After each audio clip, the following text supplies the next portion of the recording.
Okay, let us begin. I'd like to welcome you to the Fall 1994 University of Maryland Honors College Visiting Scholar Program. I'm pleased to recognize the participation of the following organizations with the Honors College in the sponsorship of this evening's program: the Humanities Forum, the Offices of Summer and Winter Programs, Residential Life and Campus Activities, and the Student Socialist Forum.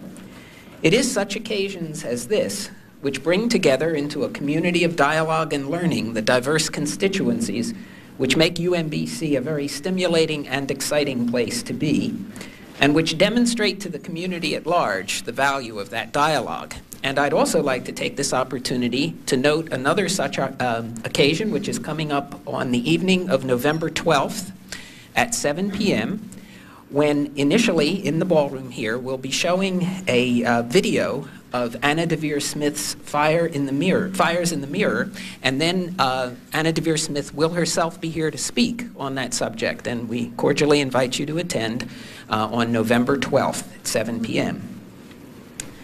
We're privileged to have with us this evening the world-renowned scholar of linguistics and social critic and analyst Noam Chomsky. Professor Chomsky received his bachelor's, master's, and doctoral degrees from the University of Pennsylvania. He currently holds the very prestigious position of Institute Professor at the Massachusetts Institute of Technology, where he has been a member of the faculty since 1955. A recipient of numerous awards, Professor Chomsky has taught and lectured at Columbia University, Oxford, Cambridge, and the University of Leiden, among other places. And he has been a member of the Institute for Advanced Study at Princeton University. The list of his publications displays well over 50 books, which he has authored or co-authored. Among them are Syntactic Structures, Language and Mind for Reasons of State, The Logical Structure of Linguistic Theory, Manufacturing Consent, The Political Economy of the Mass Media, and Necessary Illusions, Thought Control in Democratic Societies. Professor Chomsky's fields of intellectual endeavor might at first seem rather disparate, but a studied consideration of both soon demonstrates that the one is a logical and natural complement of the other. As a proponent of generative grammar, he is deeply concerned with how we come to symbolize our thoughts for their transmission from mind to mind. As a critic of the artificial media through which those symbols are often transmitted, he is deeply concerned with the responsibility of the powers which operate those media. The linguist deals with the operation of this system in the individual. The critic deals with a version of this system as it is magnified and operates in the body politic. Some time ago, we had a rather rude awakening to discover that the distinction between the message and the medium through which it is transmitted can become blurred, in some cases quite noxiously so. Apropos of this, Professor Chomsky opens his book Manufacturing Consent as follows. The mass media serve as a system for communicating messages and symbols to the general populace. It is their function to amuse, entertain, and inform, and to inculcate individuals with the values, beliefs, and codes of behavior that will integrate them into the institutional structures of the larger society.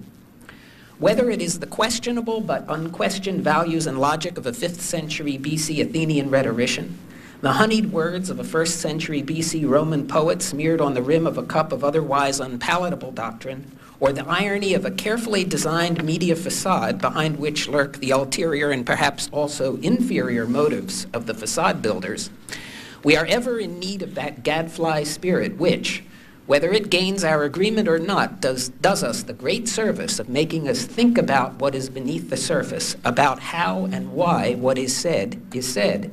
In the last analysis about appearance and reality, our honored guest this evening is such a gadfly. Please join me in welcoming Professor Noam Chomsky, who will speak on democracy and media in the New World Order.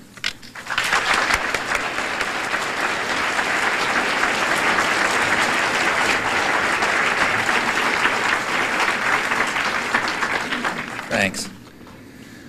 There's a conventional doctrine about the new era that's opening up before us and the promise that it holds. The official version of this was given about a year ago by the National Security Advisor, Anthony Lake, announcing what some have called the Clinton Doctrine. The doctrine is that we are now able to move from containment that's what we did in the old days, to enlargement, which is what we're now going to do. In his words, throughout the Cold War, we contained a global threat to market democracies. Now we should seek to enlarge their reach with the evil empire out of the way. And commentators were much impressed by this enlightened vision. The story is so familiar that I'll spare you further quotes. Although when you move to the higher levels of the intellectual stratosphere, they do have a certain interest and maybe are worth a brief sample. So, for example, take, say, Henry Kissinger in his recent book. He repeats the standard refrain that the world is lucky indeed to have such a benevolent leader, but he warns that we may be a little too angelic for our own good. Altruism is okay up to a point, but the altruism of U.S. policy is beginning to be somewhat harmful, or maybe always has been. In other words, we should pay some attention to our own needs instead of just lavishing care and attention on everyone else. Sometimes this this conception of the tradition and the New World Order actually rises higher than mere opinion or description of fact. Sometimes it reaches the realms of pure logic, but here you really have to go to the higher level. So, for example, there's a position at Harvard called the Eaton Professorship of the Science of Government, now held by Samuel Huntington. He writes in a prestigious journal, International Security, that the United States must maintain its international primacy for the benefit of the world because, alone among nations, the national identity of the United States is defined by a set of universal political and economic values, liberty, democracy, equality, private property, and markets. Well, since that's a matter of definition, so the science of government teaches us, evidence is beside the point. So you don't waste time testing, doing experiments to find out if 2 and 2 is really equal to 4. And that's a kind of a useful conclusion, because if people don't understand it, they might be tempted to raise some rather disquieting questions. To pick just, say, the period of, the peak period of American liberalism, take, say, the Kennedy administration, and somebody might want to know just how the Kennedy administration was containing the global threat to market democracies when it prepared the overthrow of the parliamentary government of Brazil, installing a regime of killers and torturers, and setting off a plague of neo-Nazi national security states that spread over the hemisphere, always with firm U.S. support and, in fact, direct participation. And indeed, the actions were presented at the time as a great victory for democracy. Kennedy's ambassador, Lincoln Gordon, who then became Secretary of State for Asian Affairs, he explained that the Brazilian coup, a military coup that overthrew the parliamentary regime, was a great victory for the free world, which was undertaken to preserve and not destroy Brazil's democracy. It was, he called it a democratic revolution, which was the single most decisive victory for freedom in the mid-20th century. And then he added that also it should create a greatly improved climate for private investment. So in that sense, at least, it did contain a threat to market democracy in a rather special sense. He went on from there, if my memory is correct, to become president of a great university, not very far from here. Well, we also would not have to evaluate other cases, given that the U.S. commitment to these splendid values is a matter of definition. In fact, we can put aside the whole historical record, which unfortunately reveals a rather systematic relationship between U.S. policy and democracy and human rights and indeed markets. I'll come to that. One example is the close correlation that's been demonstrated repeatedly between U.S. aid and torture. The more a government tortures its citizens, the more likely it is to receive U.S. aid. The correlation includes military aid. It's independent of need. It's not just that the torturing countries are the needier. And the correlation remains alive right through the period when human rights was the soul of our foreign policy, back in the late 1970s. And indeed, the correlation remains quite alive today, notably in the region that's most subject to U.S. power and therefore most revealing about our real values. The leading human rights violator in the hemisphere now, first place has been taken by Colombia, where the record is really horrendous. And in fact, it is the recipient of more than half of U.S. military aid, increasing under Clinton. Now, the pretext in Colombia is not fighting communism. That doesn't work anymore. It's fighting narco-trafficking, although nobody even tries to conceal the fact that the security forces that the United States is training and arming, and the government itself, is deeply involved with narco-trafficking, which indeed has been abetted by U.S. policy in some quite remarkable ways. If there's time, I'll give some examples. But the useful point is that any such questions are irrelevant if indeed the commitment to democracy and markets and human rights and all good things is simply a matter of definition. Well, I don't want to imply that everyone thinks that facts are irrelevant, that it's just a matter of logic. That's unfair.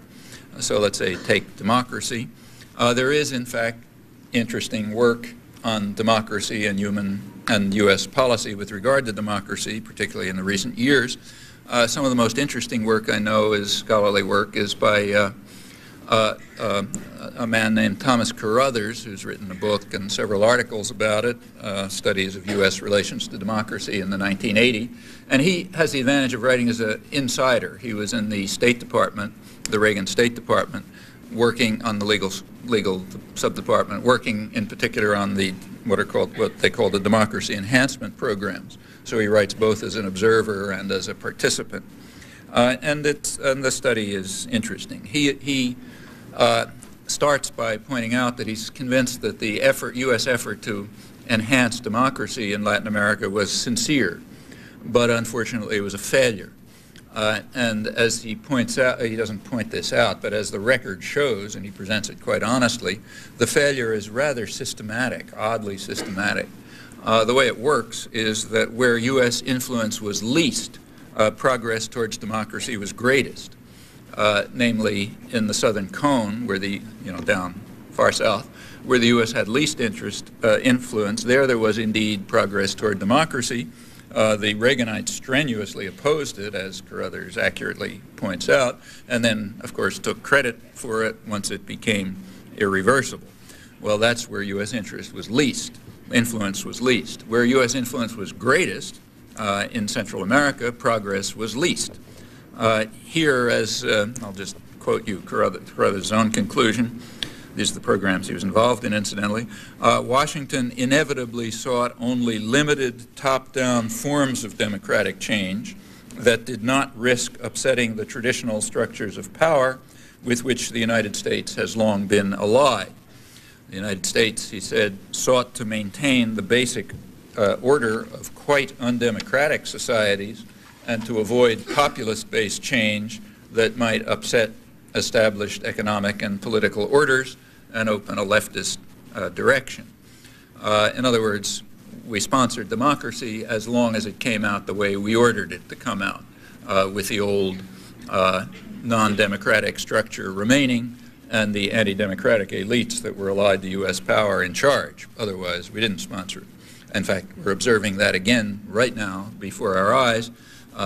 In many places, Haiti's a dramatic example if you look at what's really happening. When we turn to the real world, away from the world of ideology, I think we find that democracy and markets and human rights are under serious attack in much of the world, more so than for many years, including the leading industrial democracies. The most powerful of them, the United States, is in fact leading the attack. And in the real world, the United States has never supported free markets from its earliest history until the Reagan years, which in fact set new standards for protectionism and state intervention in the economy, contrary to many illusions, which in fact are fostered by the ideological institutions but are easily demonstrated to be false. If for an entry into the real world, a good place to start is with a noted diplomatic historian named Gerald Haynes, also the senior historian of the CIA. So again, he writes both as a scholar and then close to the inside. He recently published a highly praised book on U.S. control of Brazil for the last 50 years, ever since the mid-40s, when the United States, as he puts it, took Brazil over as a testing area for scientific methods of development. And we've been essentially running it ever since, including the great victory for democracy that took place when during the Kennedy-Johnson period that I already mentioned. Haynes, writing in 1989, describes this result as a great success story for American-style capitalism.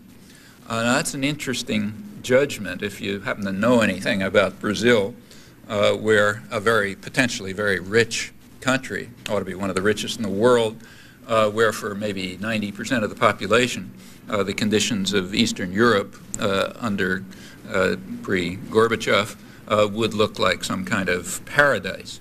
Now that's actually an interesting comparison if you ask yourself how Brazil compared with Russia 70 years ago, actually rather similar, with similar prospects. And you can draw some conclusions from that, but you can be safe and secure that those conclusions won't be drawn in mainstream discussion, where the only thing that's discussed is the comparison of Eastern Europe and Western Europe, showing how great we are and how awful they are, which is about as rational as a discussion of the nursery schools in Cambridge, Massachusetts, showing that they're a total failure, as you can see by comparing the amount of quantum physics known by graduates of the nursery schools with what's known by graduates of MIT. In fact, if you want to make even a rational, minimally rational comparison of these two models of development, the one we carried out in the testing area for scientific development and the tyrannical command economy of Eastern Europe, the only way to do it, of course, is to start with places that are more or less alike. Eastern and Western Europe, the last time they were alike was about the 15th century, I guess, and Eastern Europe have been declining relative to the West ever since.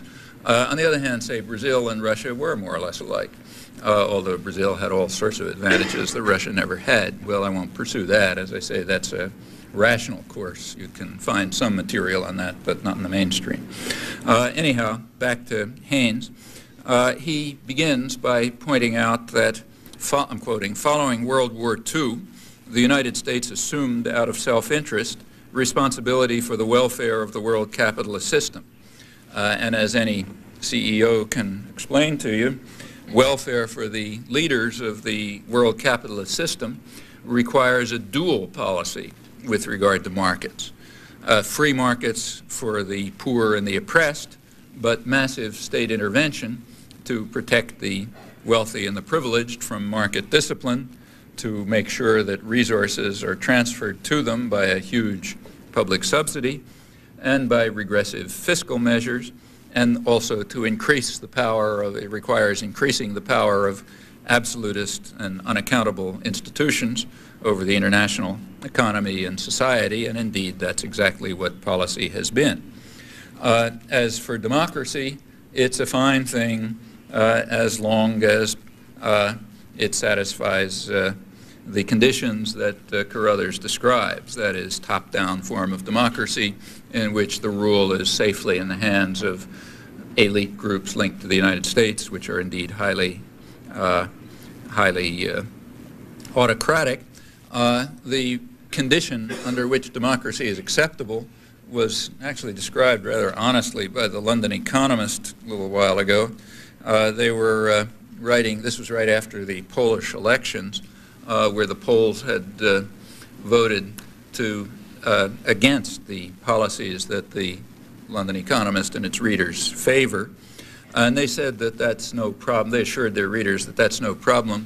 The reason is, as they put it, that policy is insulated from politics. In other words, whatever games these people play in the election booth, in the voting booth, policy is going to go on the same way, so don't worry about it. And the reason is that what's happening, that much more powerful forces are going to determine policy anyway, so they can have democracy if they like, because they're going to do what we want anyway. To borrow some World Bank lingo, policy can be carried out in what they like to call technocratic insulation. That is, with the guys who really run the show following the orders of real power and ignoring the noises that come from the rabble. In that case, we can have democracy. Well, the current attack on human rights and democracy in markets is not something new, but it is taking new forms, in fact, qualitatively different ones, I think. To show that convincingly would be way beyond anything I can attempt here. But what I'll try to do is just to indicate why I think that these conclusions are correct, and then maybe we can follow things up in discussion. Let me begin with a lead story in the New York Times that appeared in July under the headline, U.S. Corporations Expanding Abroad at a Quicker Pace. And it starts off like this. It says, American companies are once again rapidly expanding their operations abroad, demonstrating that no matter what the incentives for keeping business in the United States, the urge to spread factories, offices, stores, and jobs overseas is irresistible. Despite a weak dollar and falling labor costs here, which you would think would spur investment here, overseas investment is rising at twice the rate of exports, and for each dollar earned from exports, American companies take in nearly $2 from the sale of what they produce abroad. Well, let's begin with the falling labor costs, which indeed are quite real. About 10 years ago, the United States had the highest wages in the world, which is what you'd expect. This is the richest country in the world by far, and it has absolutely unparalleled advantages. Real wages have in fact stagnated or even declined for the majority of the population since their peak around 25 years ago. But in the mid-'80s, the effects of the double-edged so-called conservatism of the Reaganites, namely markets for the poor and state protection for the rich, that hadn't yet had its full impact. By 1993, the impact was quite obvious. The Wall Street Journal was able to exult over what it called a welcome development of transcendent importance, namely U.S. labor costs had fallen below all other leading industrial powers, apart from England. We actually did fall below England for a while, but then Margaret Thatcher succeeded in driving the working people and the poor down even more efficiently than us. Meanwhile, profits were rising to new heights. Earlier this year, every year, Fortune magazine has a, the big business magazine, has a review of the Fortune 500, the 500 top guys. And earlier this year, they reported dazzling profits, that's their word, for the 500 top corporations, even though sales were stagnating. So wages are going down, sales are stagnating, and profits are zooming to dazzling heights, sometimes called a paradox. In fact, if you look at social policy, it's not terribly paradoxical. There are other things happening, too, along with decline in wages for the majority of the population, and that continues through the so-called recovery. Work hours are increasing. They're now at the highest level since the Second World War. The 40-hour week has long been forgotten. And markets are becoming more flexible. It's a technical term, which means that when you go to sleep at night, you don't know if you're going to have a job next morning. That's, as any economist can explain to you, that's a contribution to the health of the economy. It's a contribution to the health of the economy when you eliminate what are called market rigidities, like job security and contracts, pensions, union laws governing health, safety in the workplace, and so on. Those are all market rigidities which we want to eliminate in the interest of the health of the economy.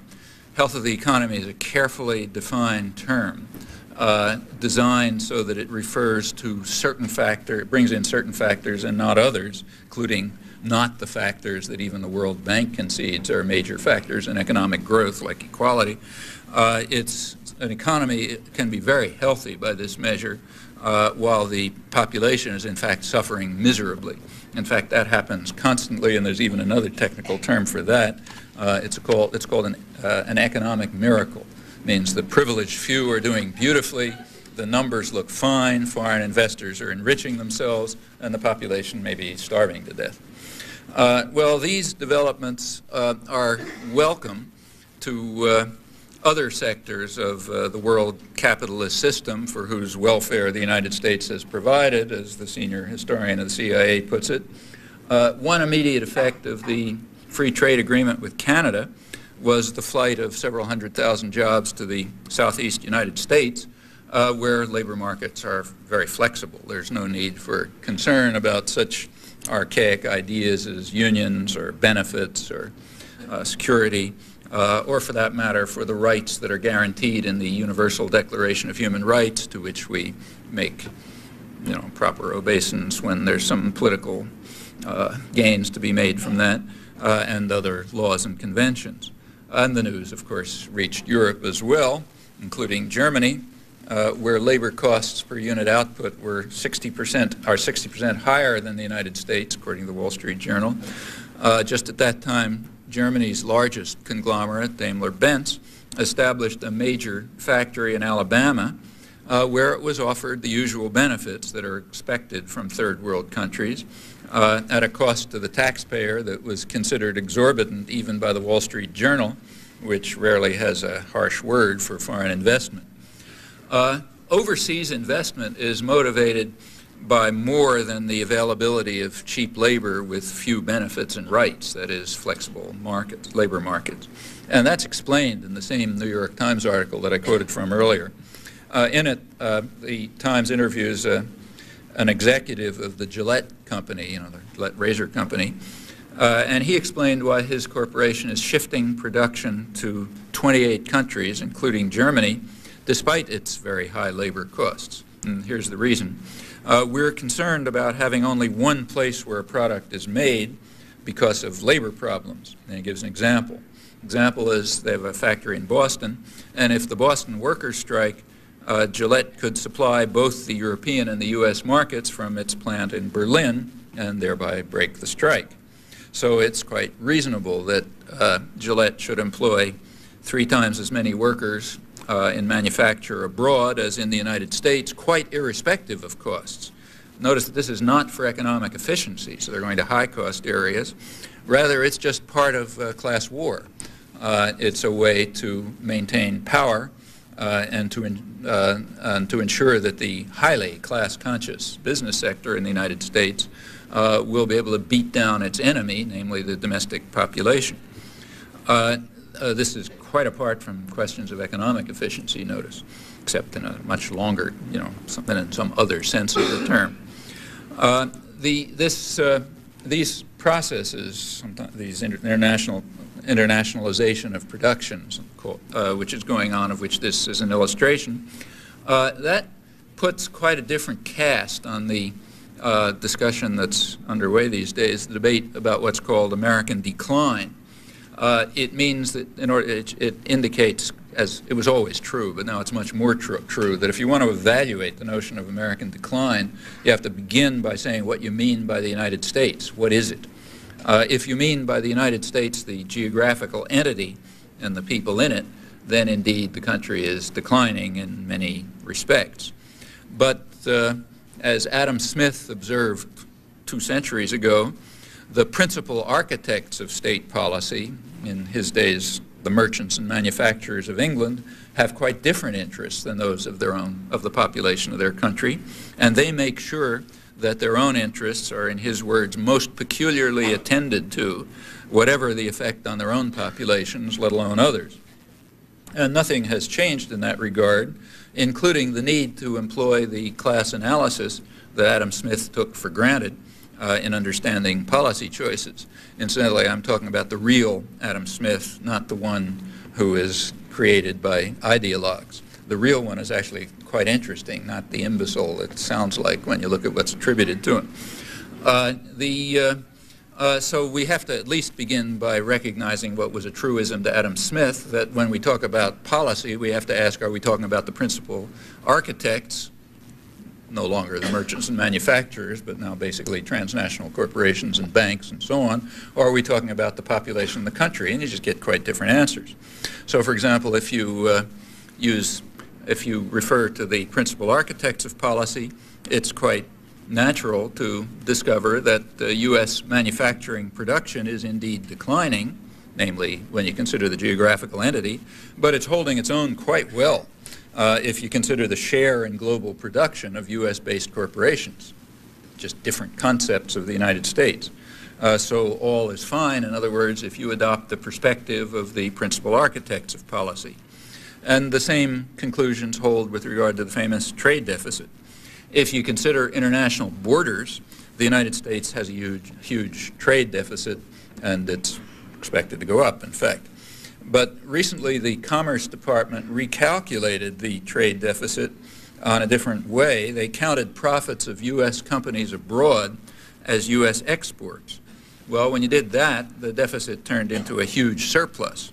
And that recalculation was quite reasonable, the Wall Street Journal explained in reporting it, because the profits gained abroad benefit companies domestically. So therefore, they should be regarded as like, exports, basically. The recalculation interprets the words United States in the terms that matter for the principal architects of policy in Adam Smith's sense, not the geographical area or its people, but rather the people who count. That is, the beneficiaries of the powerful welfare state for the rich, which indeed was enhanced under the Reagan years. The end of the Cold War provides rich new opportunities for increasing the privilege and power of Western investors.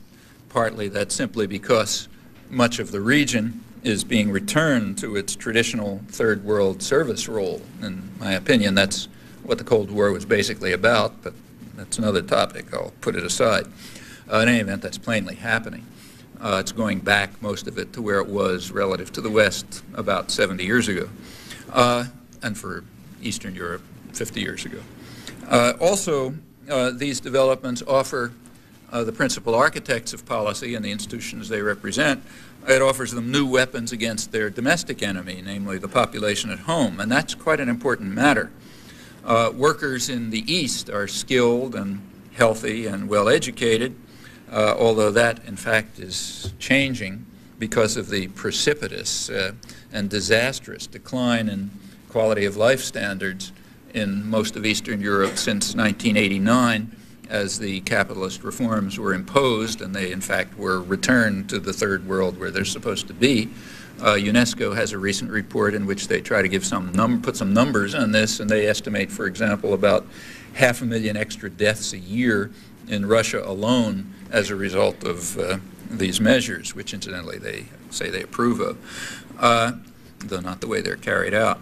The workers in the East, nevertheless, still are, they may not remain, but they still are skilled and well-educated, and of course they're also blonde and blue-eyed, which overcomes another unspoken problem about the third world.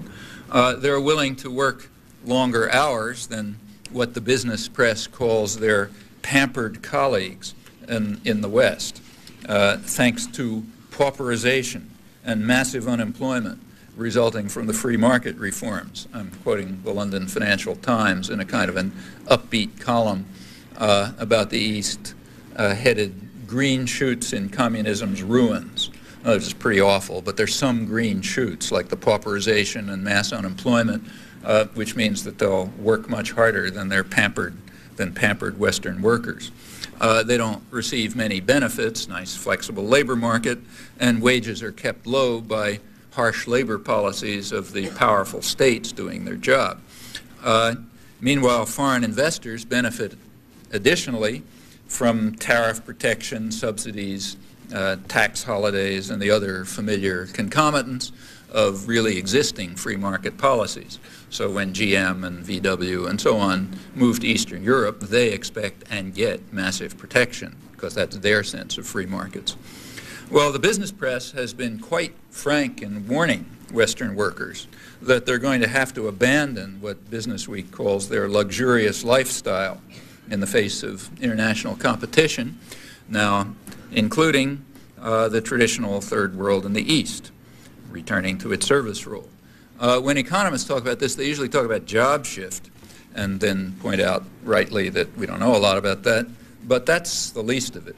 The threat of job shift alone suffices to make labor markets more flexible, that is, to lower wages, eliminate benefits, and so on in a more internationalized economy for obvious reasons.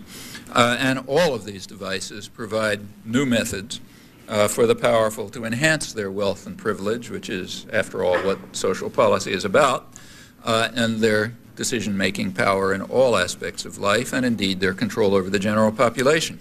And that's true whether democratic forms function or not, given that policy can increasingly be insulated from politics. Well, over the last century and a half, workers have won many rights for themselves and for the general population in long and hard struggles. In the United States, they faced levels of state corporate violence that were unique in the West. But in the United States, these rights have been eroded and by now have almost been completely destroyed by a major state corporate offensive starting right after World War II. Ever since the Reaganite takeover, the offensive simply became open partnership in crime. Employers simply violated the law, frankly and openly, secure in the knowledge that they'd be backed by a criminal state. All of this, incidentally, is reviewed in some detail and quite accurately in Business Week in a cover story last May, which you might want to have a look at. The conclusion is that crime does pay, particularly when state power is behind it. That's a principle that's understood very well by our clients abroad as well. As for the global social and economic crisis, it's quite real, and people feel it, and they feel it rightly.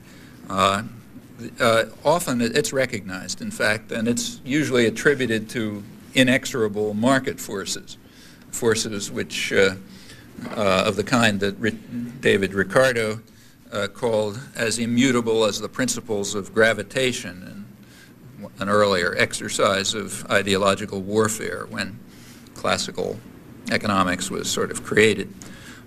Recognizing these inexorable forces, you then get division among analysts about the contribution of various factors like international trade and automation. Those are some of the major ones. Well, putting aside the absurdity of comparing human institutions with their specific values and choices to laws of nature, it should be recognized that there's a considerable element of deception in all of this. If you look closely, you find that the alleged efficiencies of trade and automation, for example, are hardly attributable to the market.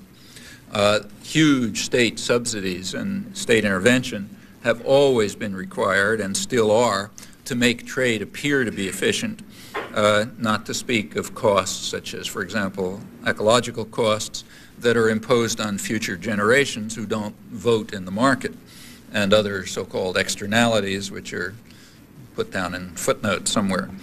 Well, to mention merely one slight market distortion, which doesn't get discussed much in talk about the efficiency of trade, a substantial part of the Pentagon budget has been devoted to, I'm quoting, secure flow of oil at reasonable prices from the Middle East, which is overwhelmingly the preserve of the United States.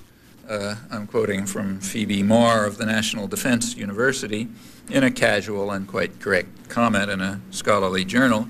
If you were watching television during the latest Iraq escapade, you'll recall that she was one of the main specialists called upon to give explanations of what's happening. Well, the Pentagon budget, which is not slight, is a contribution to the efficiency of trade that doesn't receive too much attention, apart from other contributions that it makes to what's called the health of the economy, and there are plenty of other such factors. If you consider them, you get quite a different picture. Let's take automation, the second factor.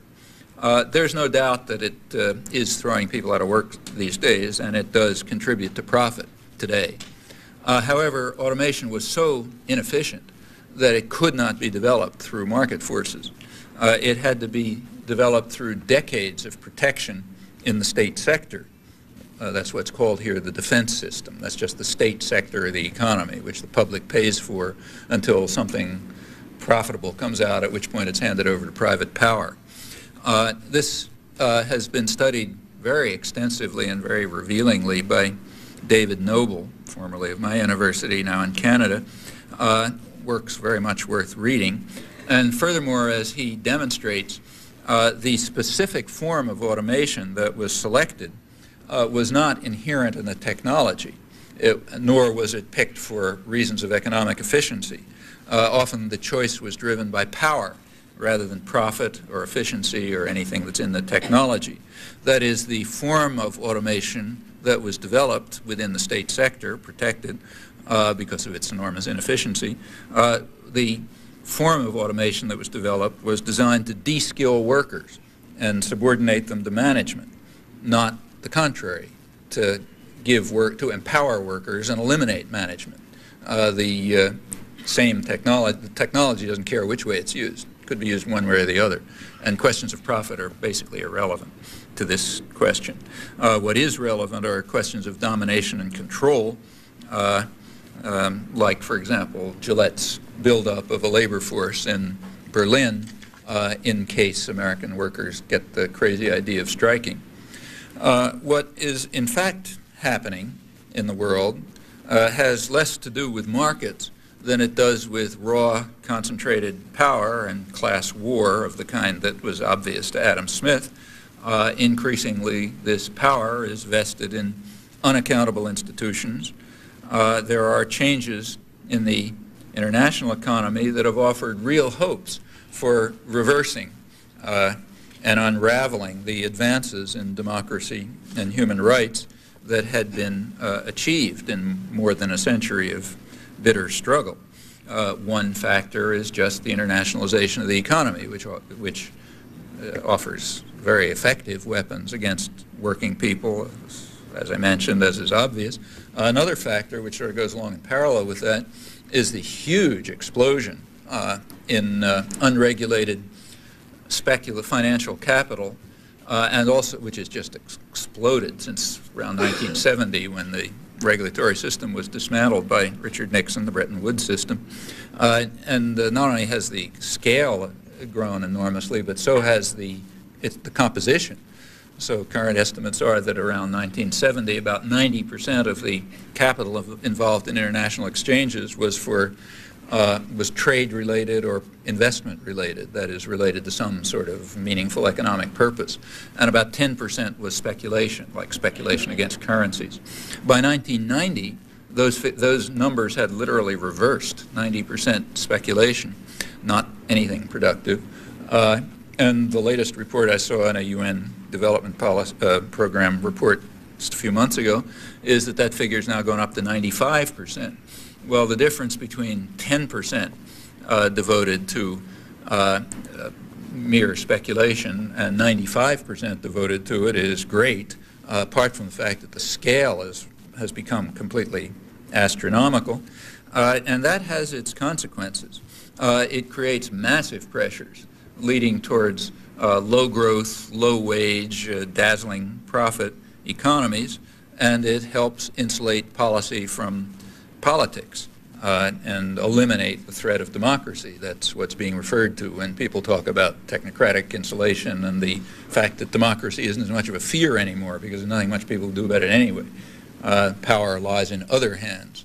Unaccountable, essentially totalitarian institutions have the kind of power that was never dreamt of in the past. Well, I think that's what's really happening. A lot of work on this. In fact, instead of talking at this abstract level, let's go down to earth. The real meaning of what's called free market conservatism is illustrated by a closer look at the most passionate enthusiasts for what they call getting the government off our back and letting the market reign undisturbed. You know, those are the mantras these days, as you read every day. Well, New York Times had a front page story on this interesting phenomenon a little while ago, and they picked a concrete example, and indeed the most striking example, Cobb County, Georgia. The article appears under the heading, "Conservatism Flowering Among the Malls." That's what's happening in Cobb County, Georgia. It's a rich suburb of Atlanta, scrupulously insulated from any urban infection, so that the inhabitants can enjoy the fruits of what is described as their entrepreneurial values and their market enthusiasms. Which are defended in Congress by their representative, the leading conservative in Congress, Newt Gingrich, next Speaker of the House, I presume, who is proudly proclaiming that the anti-government sentiments of the American people are finally beginning to prevail over the socialistic welfare state.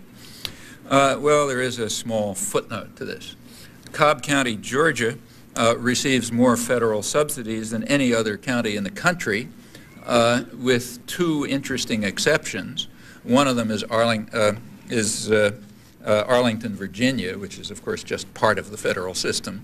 And the other is the Florida home of the Kennedy Space Center, which is another central component of the system of public subsidy of private profit.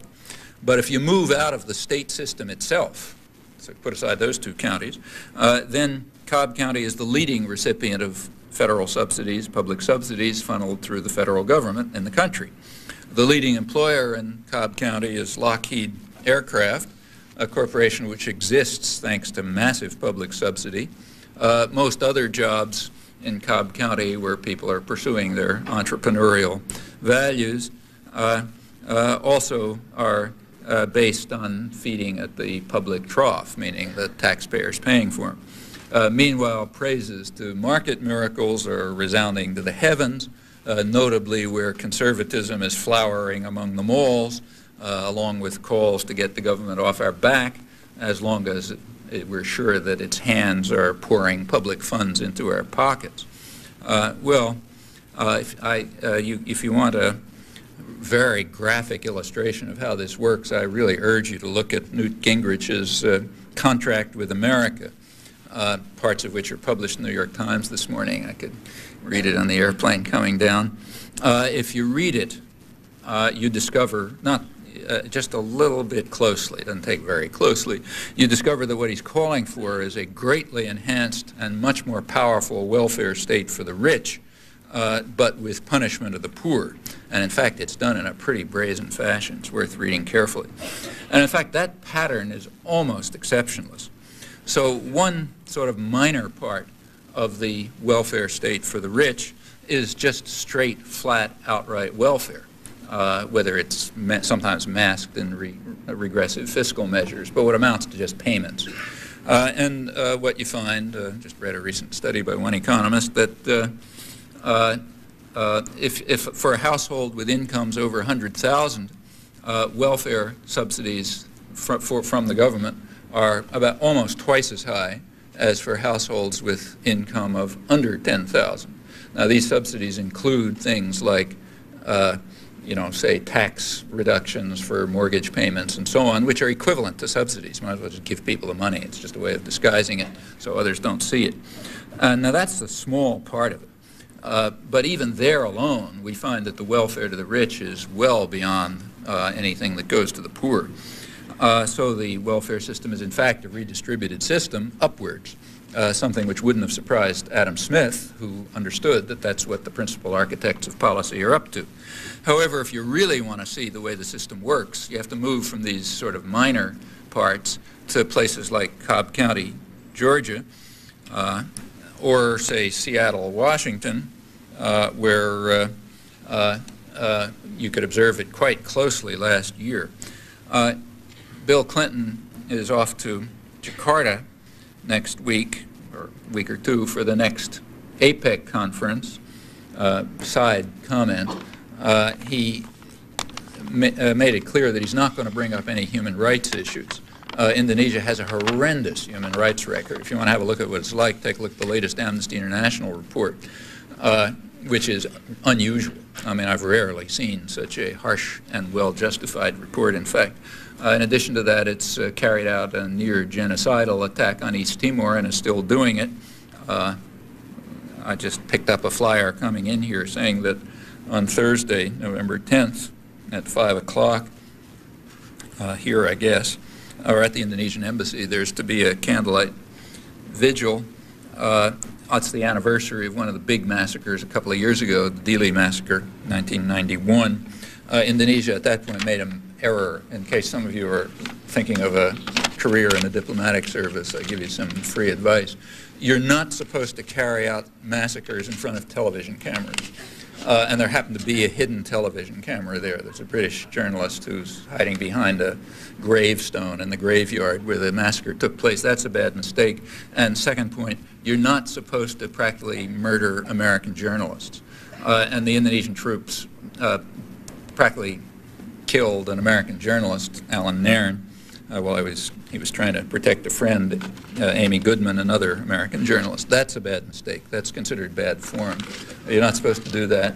And when you do that, there's a routine that you go through, cover-up, judicial cover-up, punishment of the victims, free the people who were responsible. And then there's another job. This is advice for those of you who want to be journalists or academics and so on. You're supposed to praise this magnificent display that shows how, you know, human rights are improving and it's really a wonderful place and so on and so forth. I mean, this is a record that is replayed over and over, and it was done on, in that case, if you don't happen to like it, you can, for example, join the vigil.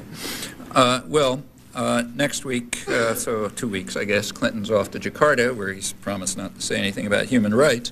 The last APEC conference, Asia-Pacific Economic Conference, or whatever it's called, the last one a year ago was in Seattle, and there Clinton was the star performer. He offered what the press described with great awe as his grand vision of the free market future, a lot of admiration. He gave the talk announcing this grand vision in a hangar of the Boeing Corporation in Seattle. And in fact, he selected Boeing as his model, the model of the free market future. And it makes some sense. Boeing is the country's leading exporter, and in fact, civilian aircraft leads the way in U.S. manufacturing exports. The world's biggest industry, the tourism industry, is of course aircraft-based, and it accounts for about a third of the U.S. trade surplus in services. So it makes good sense to pick Boeing. Boeing also happens to be a perfect example of state-supported industry. Boeing is a publicly subsidized, like Lockheed, publicly subsidized corporation, which the taxpayer pays for, but the profits go to the investors. That's our system. That's what we call free enterprise, and getting the government off your backs. So Boeing was a great choice. Nobody seemed to notice this when they were talking about the grand vision for the future, but it's an interesting story. If you look at the history, Boeing, the leading exporter, before World War II, it could barely survive. During World War II, however, its investment increased fivefold, over 90% of it federal money. This is while Boeing was doing its patriotic duty during the Second World War, and wages were being held down for others doing their patriotic duty. So after World War II, Boeing was in business, not through the forces of the market. Well, what happened after the war? Fortune magazine, the leading business magazine, recognized right off, I'm quoting it, that the aircraft industry cannot satisfactorily exist in a pure, uncompetitive, unsubsidized free enterprise economy. And Business Week added that the government is their only possible savior.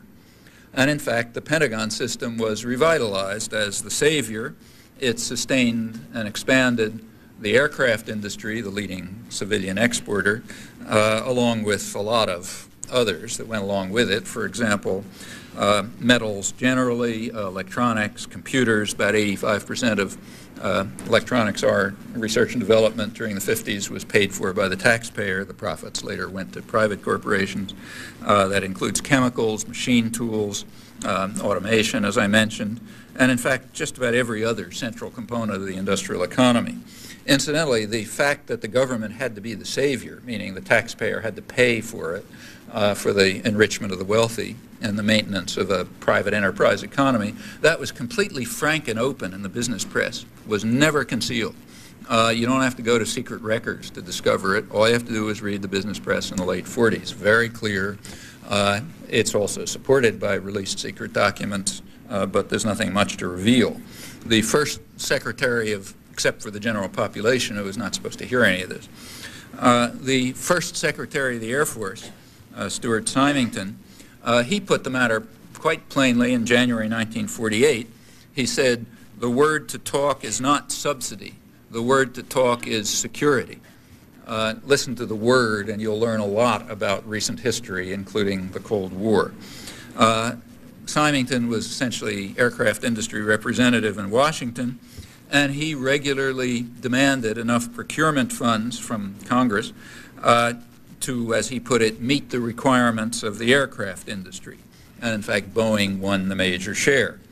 And so the matter continues until today. I've written about it elsewhere, but there's no time to talk about it.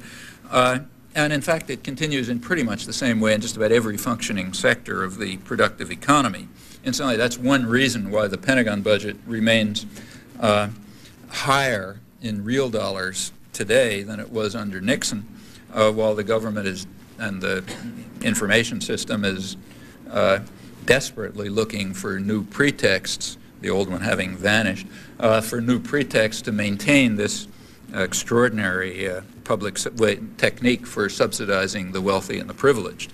That's what it means to get government off our back. You look at the contract with America of Newt Gingrich, you discover that a major component is to increase, to restore our national security and our national defense.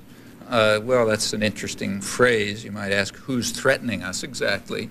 As I read history, the last time the U.S. was threatened was in the War of 1812, and it now produces, U.S. military expenditures are now great, or already greater than the rest of the world combined, including government subsidized military sales, which maintain the private economy.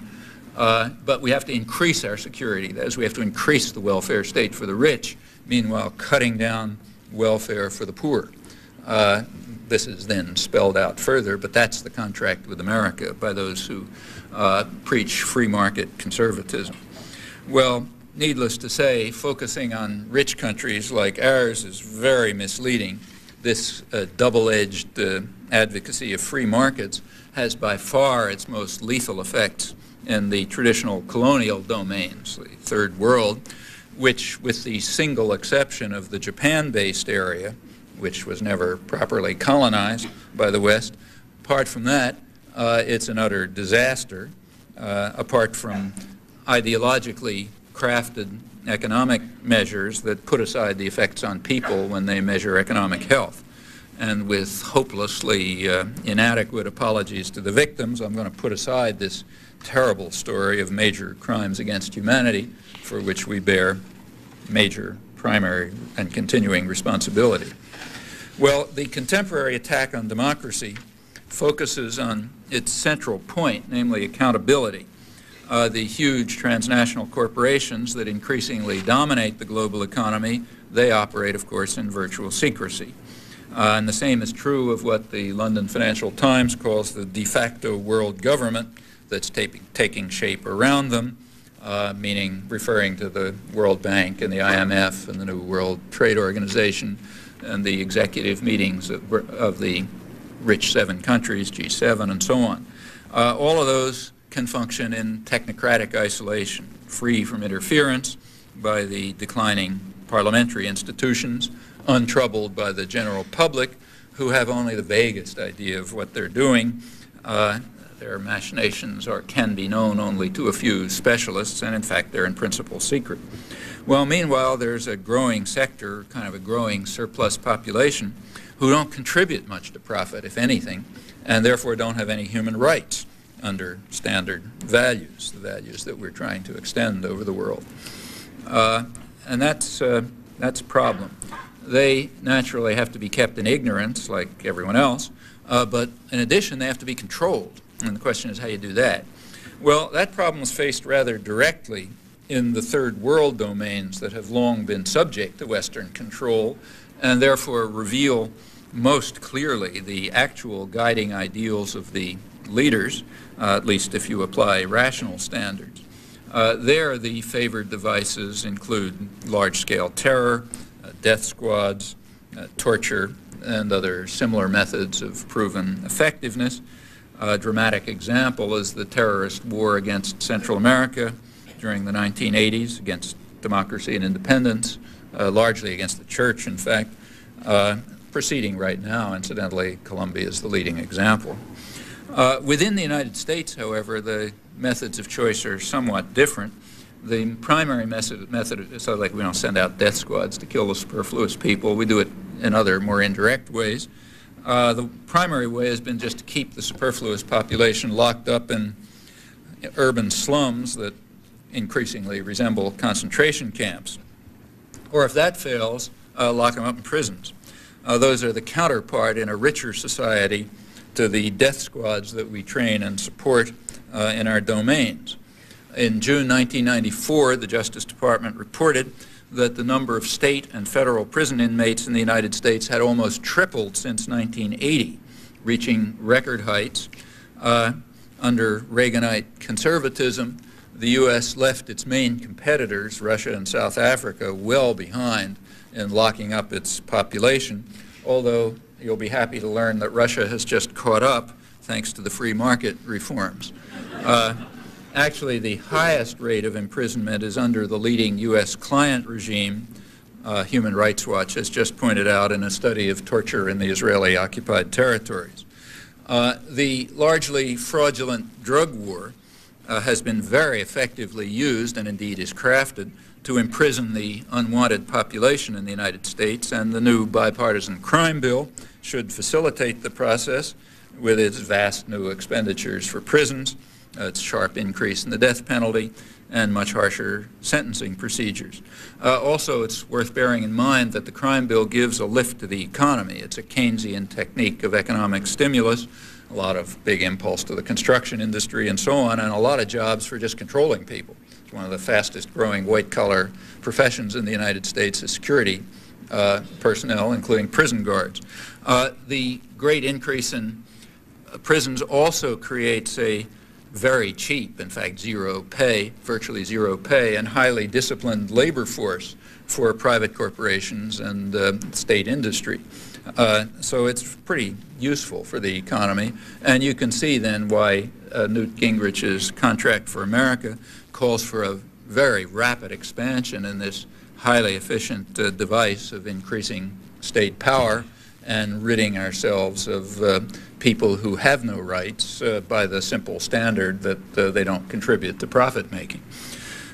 It's worth paying close attention to this. One of the leading American criminologists, William Chambliss at George Washington University, he discusses what he calls the politics of law and law enforcement, and the politics of it are very interesting, as he shows. He points out, as have plenty of others, that crime hasn't really changed very much in the last 20 years in scale or even in character, but the perceptions have changed a lot. And furthermore, the punishment has gone up very fast and in highly restricted and specialized ways, targeting the most vulnerable sectors of the population, mainly blacks. Over half the prisoners in federal prisons, about 30% in state prisons, are there for drug violations. Two-thirds of the arrests in 1992, last year for which there are good statistics, were for possession, not for sale and manufacture. So take a look at your favorite federal lockup, and you won't find many executives of chemical corporations that provide the materials or banks that launder the money, rather for possession, like kids on the street. Blacks account for 2/3 of the prisoners convicted for drug offenses, even though studies have shown that more whites than blacks use illegal drugs, and of course about 80% of the population is white. And furthermore, the laws themselves are very carefully crafted. So it happens for various reasons that in the urban ghettos, crack cocaine is the favored drug, whereas in the white suburbs, it's powdered cocaine. Have a look at the laws for those two, and you'll find that the punishments are radically different. In fact, black males are considered a criminal population by law enforcement officials, so Chambliss concludes from quite interesting studies that are available. This includes direct observation in a project with the Washington police in which, law students and so on travel around with the police and just take transcripts of what's happening. He says they're treated as a criminal population. I don't think that's exactly correct. Criminals are supposed to have constitutional rights, but as his and other studies show, that's not true for the black population, which is treated more like a population under military occupation. It's not a criminal population. Actually, the drug war goes down to fine detail when you look closely. They're in Colombia, where the situation is monstrous. There nevertheless are human rights groups functioning. The most active is a Jesuit-based Peace and Justice group. They just came out with a report on atrocities in the last year, or in this report. But they also include an appendix on the drug cartels, which is kind of intriguing. Colombia is the main source of, illegal drugs here, high technology illegal drugs. And there are two major cartels. There's the Medellin cartel and the Cali cartel. And they've been treated quite differently, they point out. The Medellin cartel has been destroyed, essentially. The Cali cartel is flourishing. And the authors go into the reasons. The Medellin cartel was lower class in origins, and it had something of the character of mafia-style populism. That is, the guys who came up to the top, Pablo Escobar, for example, undoubtedly big gangsters, but they also would build soccer fields and for the poor, and if your kid was starving, dying of a disease, you could go and they'd give you drugs and so on. This is a familiar sort of semi-feudal pattern that you find. And besides, they were lower class in origin, so they were wiped out. The Cali cartel are just big bankers and industrialists, so nobody's going to touch them.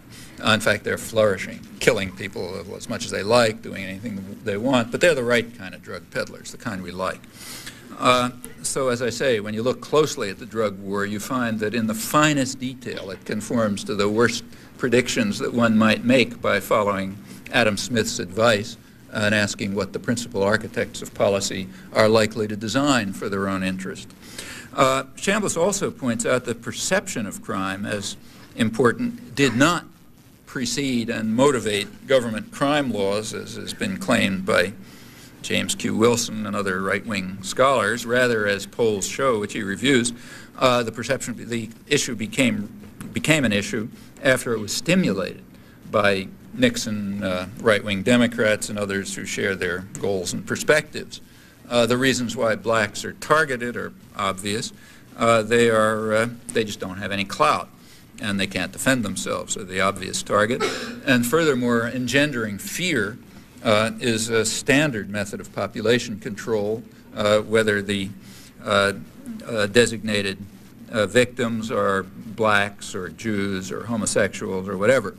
And these, it seems, are the primary reasons for the growth of what Chambliss calls the crime control industry.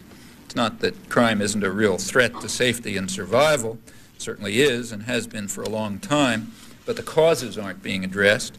Rather, it's being used as a method of population control in various ways, and those techniques will increase under the contract with America. Well, in general, it's more vulnerable sectors that are under attack. Blacks are one. Another is children, in general. They're very easy targets. That matter has, in fact, been addressed in several recent important studies. One of the best is a UNICEF study carried out by a well-known U.S. economist, Sylvia Ann Hewlett. It's called Child Neglect in Rich Societies. UNICEF usually deals with poor countries, but this one deals with rich countries. And it makes quite interesting reading. Hewlett studies the last 15 years And she finds a very sharp split between two different approaches to children, which she calls an Anglo-American model and a continental Europe-Japan model. Others have found the same split. The Anglo-American model, Hewlett points out, is, in her words, a disaster for children and families. The European model, in contrast, has improved their situation considerably, though the economic problems faced are more or less the same.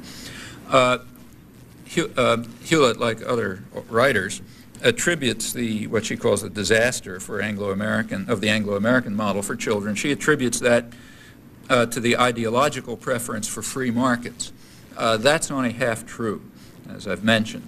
Whatever one wants to call the reigning ideology, it's unfair to tarnish the good name of conservatism by applying it to this form of violent, lawless, reactionary statism, which has nothing much to do with markets except for the poor. Well, causes aside, there isn't much doubt about the effects of the free market for the more vulnerable, what Hewlett calls the anti-child spirit that is loose in these lands, speaking primarily of the United States and Britain. This neglect-filled Anglo-American model, as she writes, has largely privatized child rearing while making it effectively impossible for most of the population. And the result is predictable, a disaster for children and families.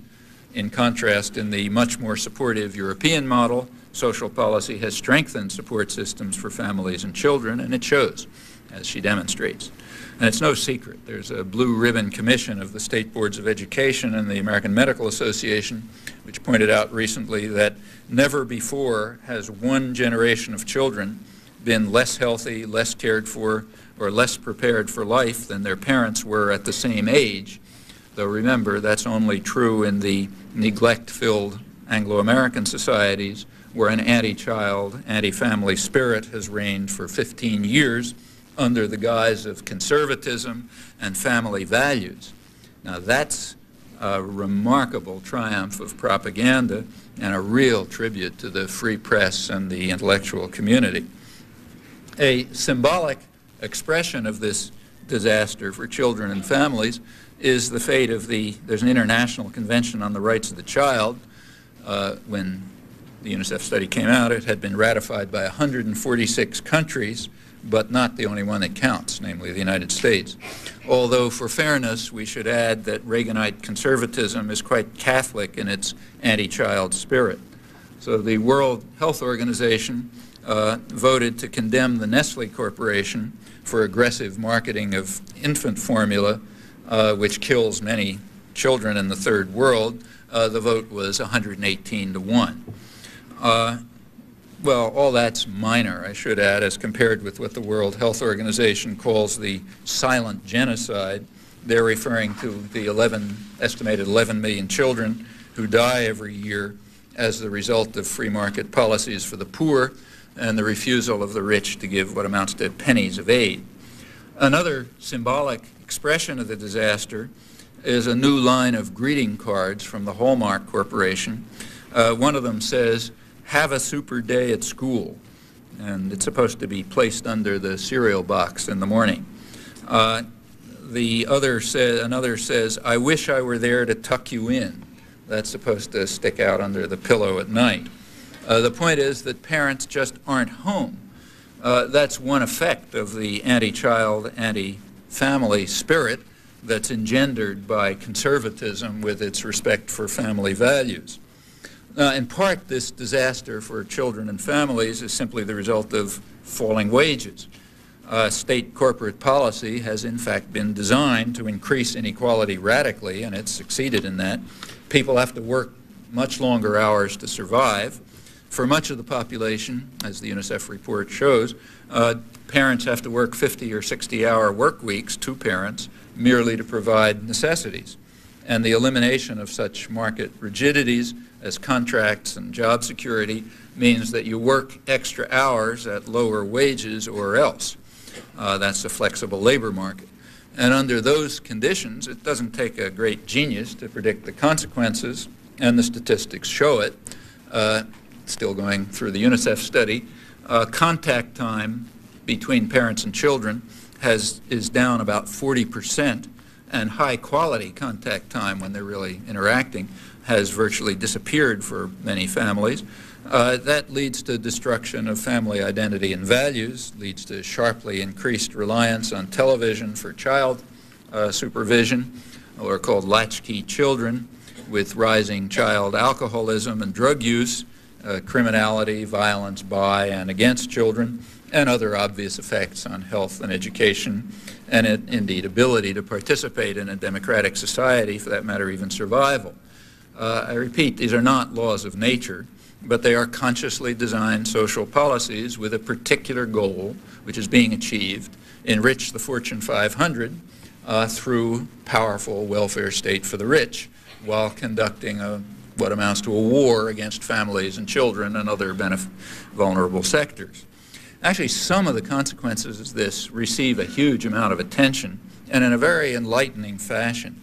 In the last couple of weeks, as I'm sure you've read, major journals have been lavishing attention on several new books that are concerned with falling IQ and scholastic achievement. New York Times, for example, devoted an unusually long lead article in the book review to this topic by Malcolm Brown. He opens by warning that governments and societies that ignore the issues raised by the books he reviews will do so at their peril. Well, there's no mention of the UNICEF study, or in fact any others. I've never seen a review elsewhere either, or any other study that deals with the war against children and families in the Anglo-American societies, which could maybe have something to do with falling scholastic achievement and IQ, but that's we're not supposed to talk about. So what question is it that we ignore at our peril? Well, it turns out to be quite narrow, none of these questions. It turns out that IQ may be partially inherited and more ominously linked to race, with blacks breeding like rabbits and fouling the gene pool. Now there's a real problem. One of the problems, one of the books that Brown respectfully reviews suggests that maybe black mothers don't nurture their children because, I'm quoting, they evolved in the warm but highly unpredictable environment of Africa. Now that's real hard science, which we ignore at our peril.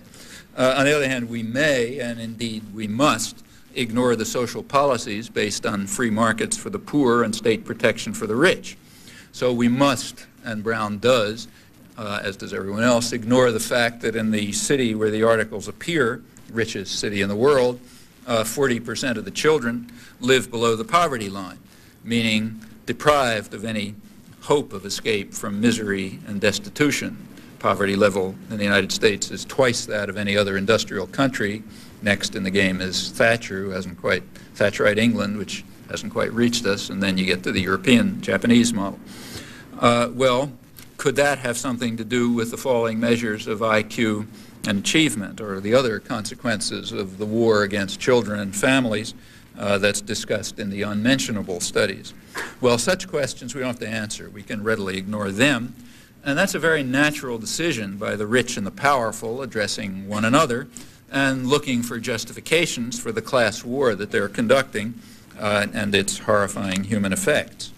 Well, these are examples of some of the uglier forms of population control. There are also more benign variants, which deserve some mention. In the benign variant, the rabble are supposed to be diverted into harmless pursuits by the huge propaganda institutions that are organized and run by the business community. They spend hundreds of billions of dollars a year, incidentally half of it is in the United States, with the goal of converting people into atoms of consumption and obedient tools of production, at least when they're lucky enough to get work, crucially isolated from one another and lacking even a conception of what a decent human life might be. And that's important. Normal human sentiments have to be crushed. They have to be beaten out of people's heads.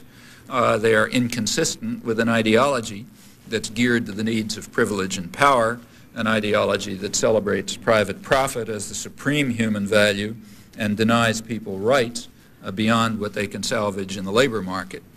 I should say that this has been going on for a century and a half and is an interesting story in itself. And again, I stress, not everybody is supposed to live under market discipline, only poor people.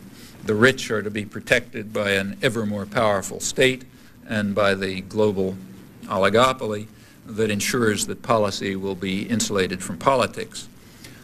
These contemporary advertising onslaughts kill more than the mind and the spirit. They also kill people, and on a pretty impressive scale. One major exercise of state power under Reagan-Bush conservatism was their updating of Britain's opium wars of 150 years ago, when the British forced China to accept Britain's exports of lethal narcotics from its Indian colony. And the current revival relies on the threats of trade sanctions against countries that are unwilling to permit free import and free advertising for today's leading lethal narcotic, leading killer, namely tobacco, which just orders of magnitude beyond illegal drugs and its lethal effects and the deaths from it and so on. The advertising of the U.S. and British giants targets primarily the most promising new markets, namely young people and women. Much of East and Southeast Asia has already succumbed to U.S. threats. These are backed by GATT under the name of free trade. The U.S. Agriculture Department, also trumpeting free trade, gives grants to tobacco firms to promote smoking overseas in an effort to stimulate the profitable slaughter. Asian countries have attempted anti-smoking campaigns, but they're overwhelmed by the miracles of the market, reinforced by U.S. state power through the sanctions threat. There's an epidemiologist in Oxford University who's really studied this, and he recently studied this. He estimates that among Chinese children under 20 today, 50 million will die of cigarette-related diseases. It's an achievement that ranks reasonably high even by 20th century standards. Well, along with democracy and rights, markets are also under intensive attack. Even if we put aside the massive state intervention at home and in the international economy, increasing under the Reaganites, the increasing economic concentration and market control, they alone offer endless devices to evade and undermine market discipline. That's a long story that there's no time to go into here, but let me just mention with one illustration. About 40% of what's called world trade isn't really trade at all in any meaningful sense. Rather, it's operations that are internal to corporations, which happen to cross a border, like the Ford Motor Company sends something from one assembly plant to another, happens to cross a border in the process. That's called trade. Those interactions are in fact centrally managed by a very visible hand with all sorts of mechanisms for undermining markets in the interests of profit and power. In reality, we have a kind of quasi-mercantilist system of transnational corporate capitalism, which is just rife with the kinds of conspiracies of the masters against the public, of which Adam Smith warned, not to speak of the traditional reliance on state power and public subsidy.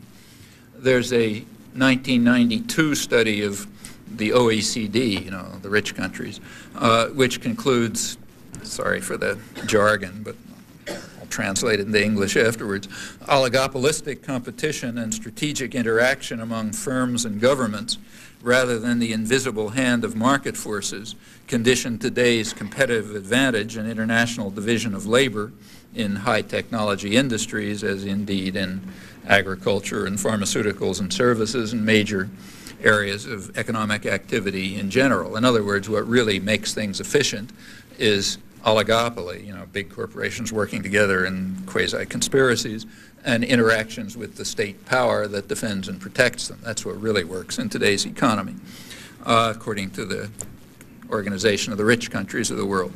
Well, the vast majority of the world's population, who are subjected to market discipline and regaled with odes to its wonders, are not supposed to hear these words, and in fact they rarely do.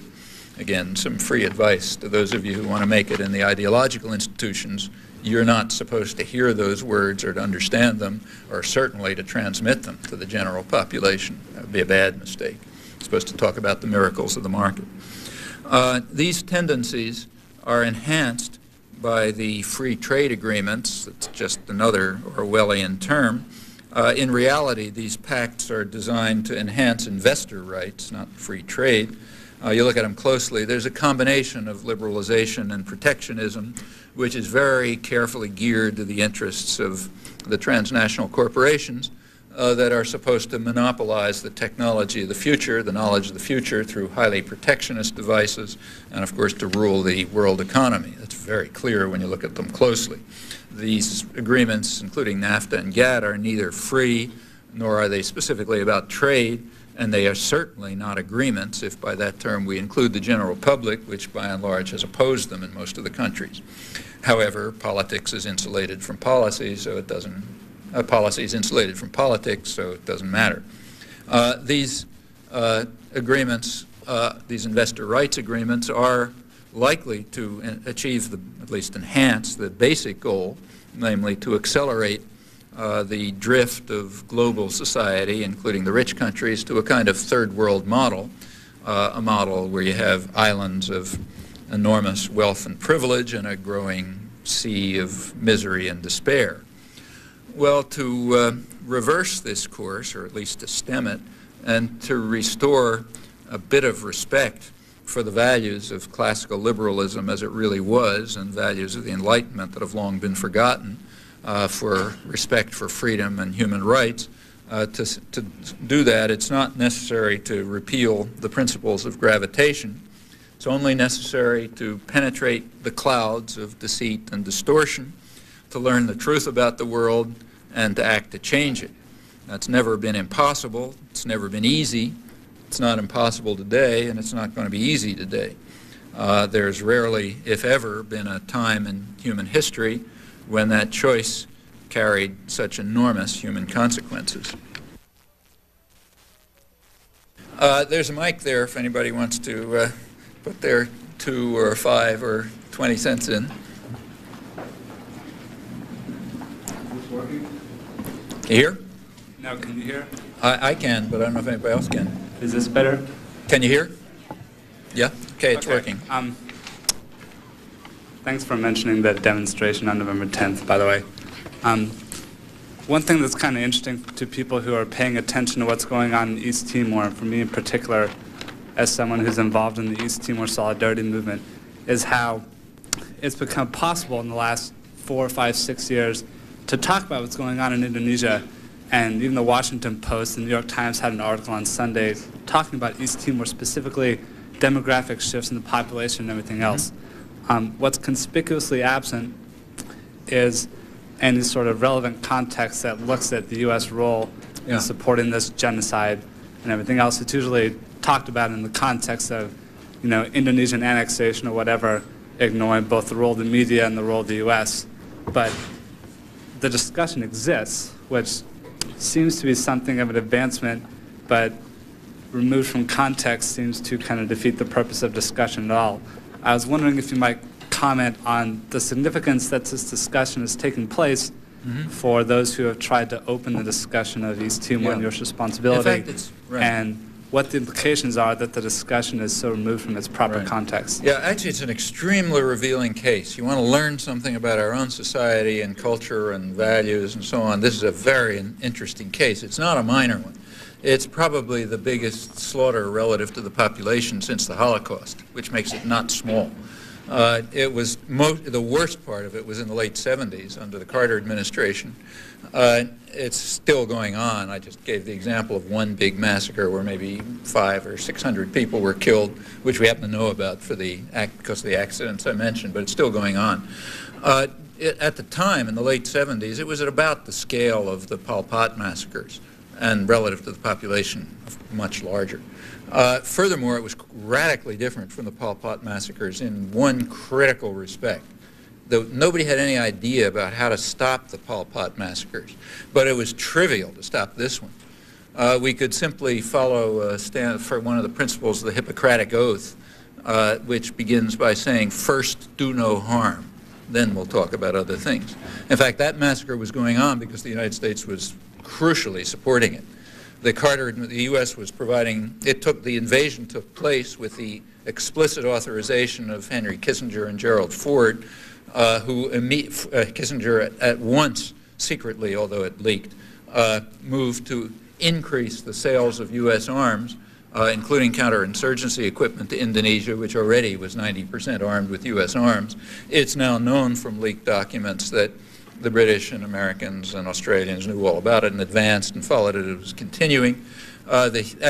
Before the invasion, coverage of East Timor was in fact rather high, surprisingly high. The reason was this was part of the Portuguese Empire, and there was a lot of concern at the time that with the Portuguese Empire collapsing, countries might do what's called moving towards communism, meaning moving toward independence, which is not allowed. So there was, in that context, a lot of coverage of East Timor. As the invasion took place, the coverage started to decline, and it declined very sharply.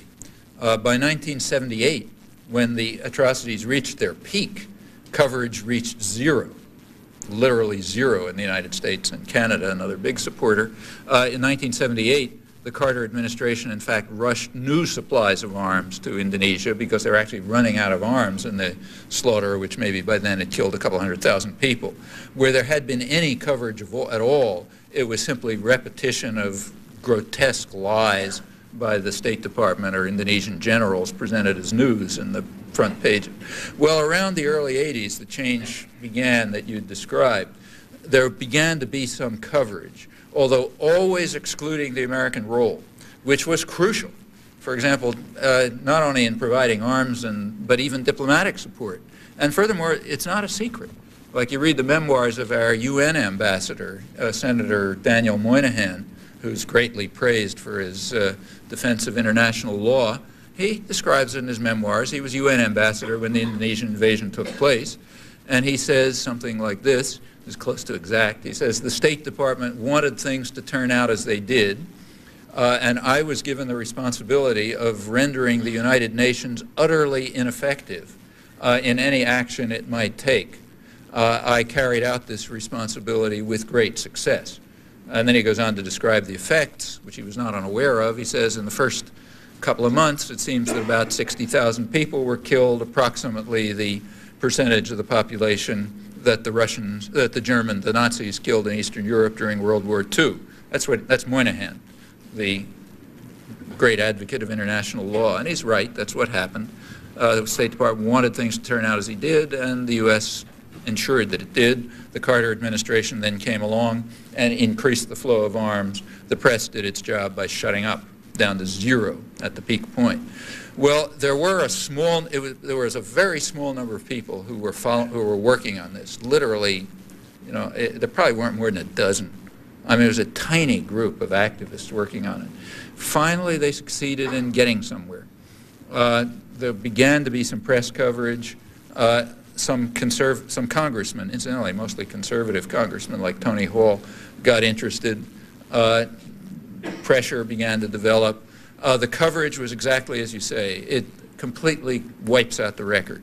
The sharpest criticism that you'll find is the United States didn't try hard enough to get Indonesia to stop its atrocities, or we didn't pay enough attention to it. Which is kind of like saying that the Russians didn't try hard enough to bring freedom to Eastern Europe. They didn't pay enough attention to it. That was their problem. That's not fair to the Russians if you consider the comparison of what happened.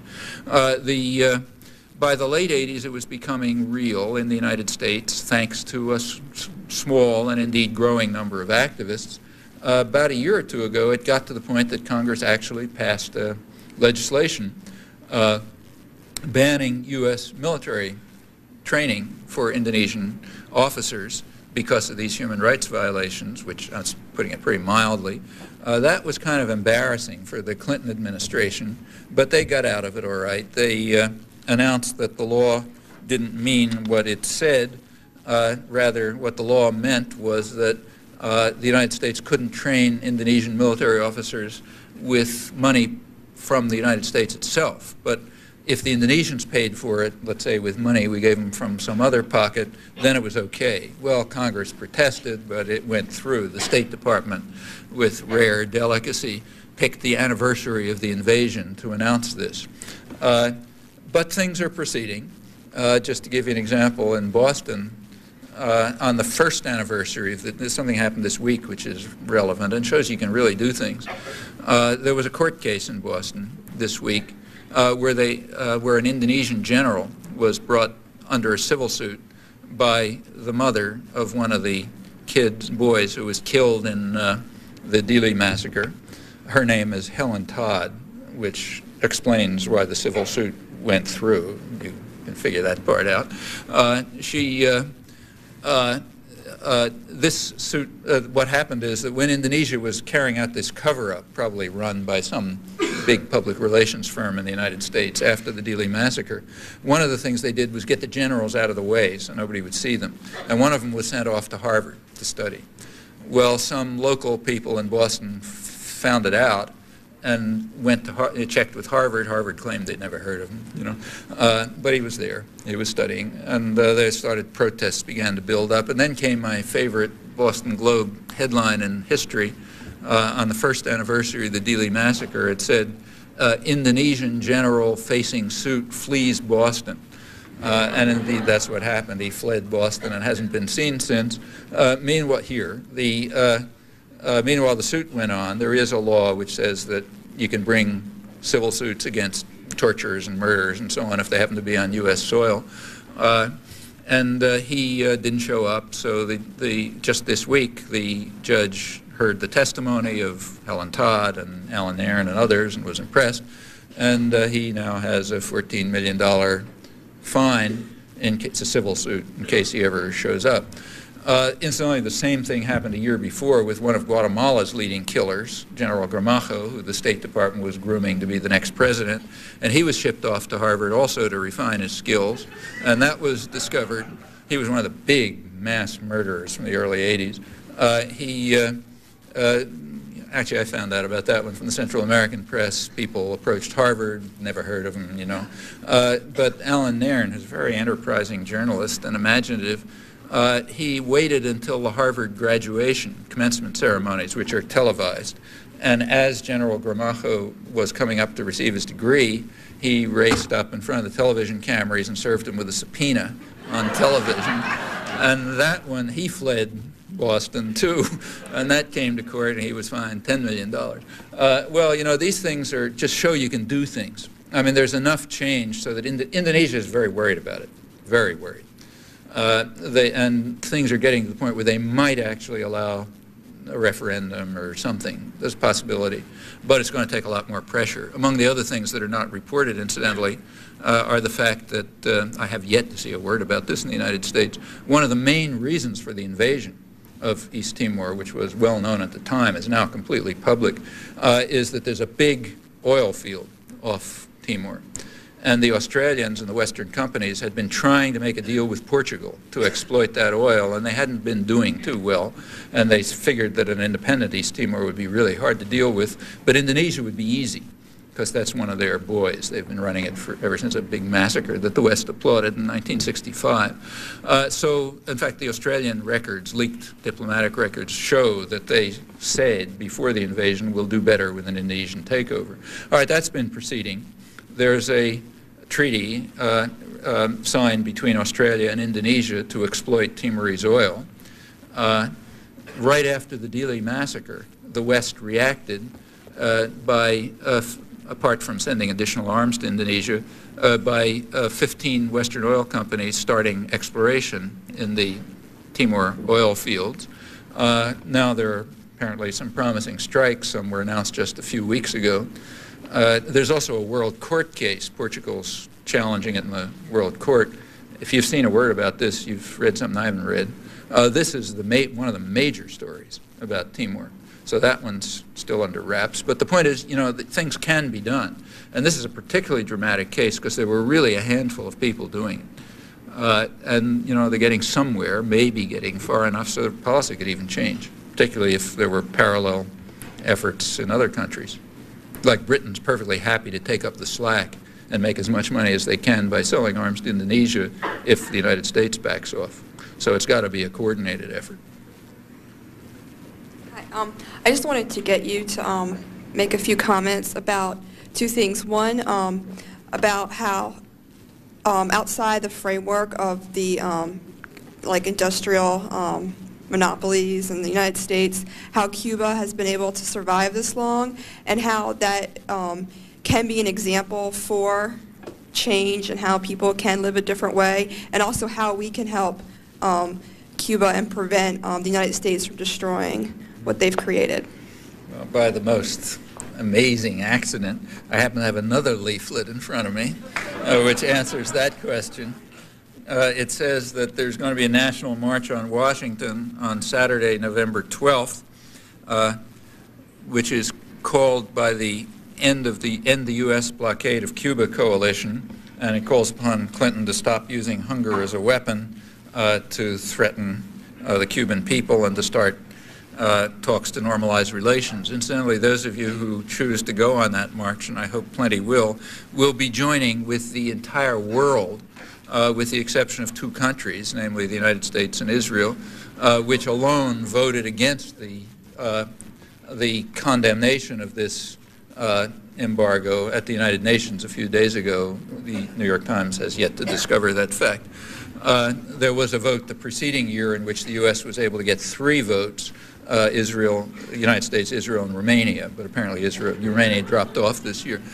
So you're not exactly in isolation if you oppose it. In fact, what the embargo and the effort to strangle, the decision, again, documents are available now. The formal decision to overthrow the government of Cuba was taken by the Eisenhower administration in March 1960. That date is quite important. It had nothing to do with the Cold War. Castro at that time was anti-communist. There were no Russians around.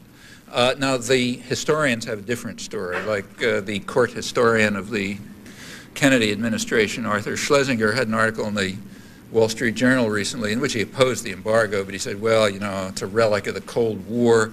The effort to overthrow the Castro government came because it was regarded as an outpost of Russian power, and it was fomenting revolution in Latin America, but now those days are over. Well, you know, he knows that that's complete fabrication. The formal decision to overthrow the government was long before it had anything to do with Russians, and there were no fomenting revolution anywhere. It was just going on an independent path.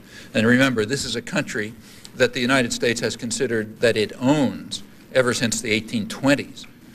One of the earliest parts of American history was, you know, foreign relations, was the decision by Jefferson and John Quincy Adams and others that this was the country that we had to take Cuba. The British Navy was in the way at that time, and they were a deterrent. So the decision, in Adams' words, was to wait until it falls into our hands like a ripe fruit by the laws of political gravitation. It finally did, and the U.S. ran it with the usual effects up until 1959.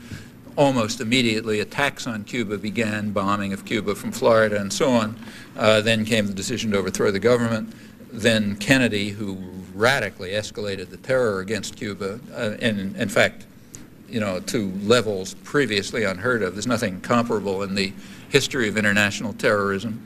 And in addition came along the embargo, which was, you know, this is a little country in the U.S. sphere of influence, not going to survive very long against a monster. It was able to survive thanks to Soviet support, but barely. Although it did, you know, many things were achieved.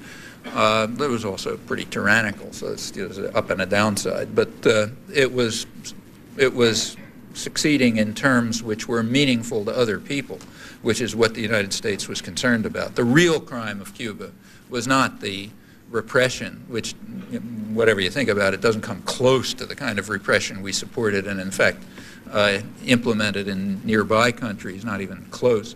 The real crime was the successes and the threat of a demonstration effect. That is, others might try to do the same thing. That's what's known as a rotten apple that might spoil the barrel, or a virus that might infect the region or something.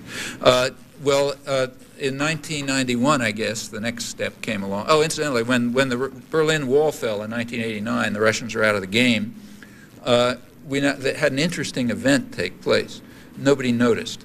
I mean, for 30 years, the story had been, we have to defend ourselves against Cuba because there's an outpost of the Russians. Okay, all of a sudden the Russians aren't there.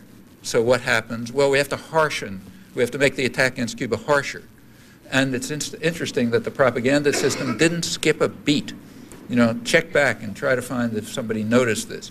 All of a sudden, it turned out that we really had them under an embargo because of our love for democracy and human rights, as is illustrated, for example, by Colombia or any other 1,000 other cases. So that's why we're trying to torture them. The Democrats got into the act at that point. A liberal Democrat, Robert Torricelli, who's head of the House Latin American Affairs Committee, and he pushed through something called the Democracy Enhancement Act, Cuban Democracy Act, I guess it's called, which makes the embargo tighter. Now, this proposal was so obviously in conflict with international law that Bush actually vetoed it. But then he was outflanked from the right during the 1992 campaign by the Democrats, and he then accepted it. It was immediately denounced by all I think every major U.S. ally went through the UN the way I described, but the U.S. makes its own laws. We don't care what happens. As the ambassador to the UN said the other day in a debate, if possible, we will act multilaterally. If necessary, we will act unilaterally, violently. She was referring to Madeleine Albright. That's the way it is when you're the chief mafia don. If you can get support from others, okay. Otherwise, you do it yourself because you don't follow any rules. That's us. In this case, the enhanced embargo has been quite effective. About 90% of the aid and trade that it cut off was food and medicine, and that's had its effects. There are two major articles in leading U.S. medical journals last month, October, which describe the effects. The health system, which was extremely good, is collapsing. There's a tremendous shortage of medicines. There's a shortage of malnutrition's increasing. Rare diseases that hadn't been seen since Japanese prison camps in the Second World War are reappearing. Infant mortality is going up. General health conditions are going down. In other words, it's working pretty fine. We're enhancing democracy. And maybe we can ultimately make them as well off as, say, Honduras or one of the countries that we've been taking care of for all of these years. Well, that's what it's all about. Meanwhile, the commissar class has to give their version of it. We were defending ourselves against the Russians, and then all of a sudden we discovered we love democracy. But anyway, we got to keep crushing them.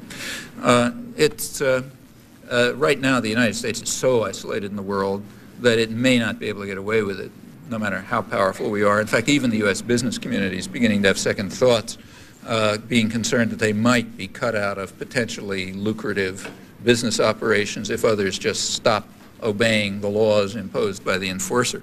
That's another one that can be pressed, should be pressed. The blockade is, sanctions in general are pretty, very questionable operation, but this one, particularly when they're not supported by the population targeted, this one is particularly brutal and a real major crime, in my opinion. Anyway, things can be done, like this March on Washington.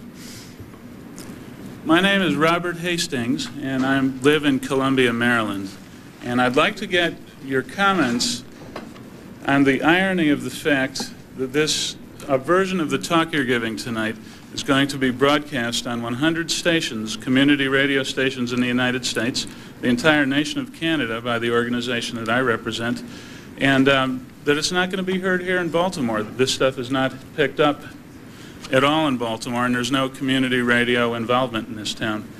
Although somebody did tell me that C-SPAN is doing it. I don't know if that's correct. And then, of course, there's Radio Free Maine, don't forget. And right. But there's no Radio Free Baltimore. Yeah. And to that end, I'd like to invite everyone in the audience to join me in forming a community radio station in Baltimore, and I'll be taking sign-ups after this event. Additionally, I'd like any thoughts or speculations that you have why that in one of the richest areas in the United States in terms of frequency, in terms of populace, that there's no community radio station where the East Timor issue is discussed in earnest, where people with green hair might get some time on the air, and et cetera. Do you have any speculations on why that might be true here? Yeah, I think so. It's not hard. In fact, just ask yourself if you were one of the principal architects of policy and you had the levers of power and wealth in your hands, what would you care more about, a community radio station, say, in Boston, or a community radio station in, say, Boulder, Colorado? Well, there is one in Boulder, Colorado, and there isn't one in Boston.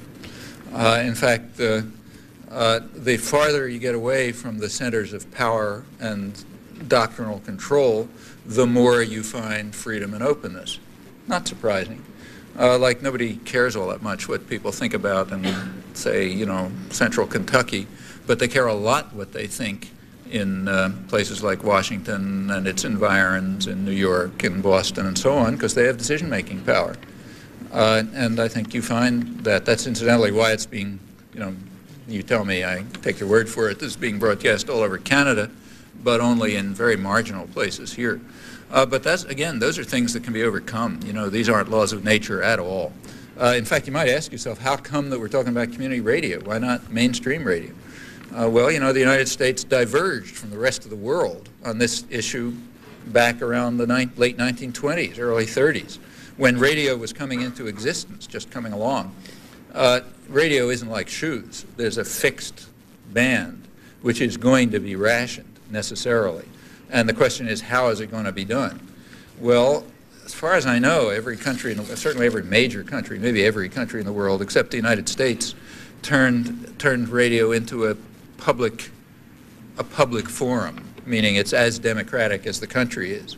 Like in Russia, not democratic, in Britain as democratic as England is, and so on. But somehow in the public domain. The United States went the other way. It was privatized. It was put into private hands.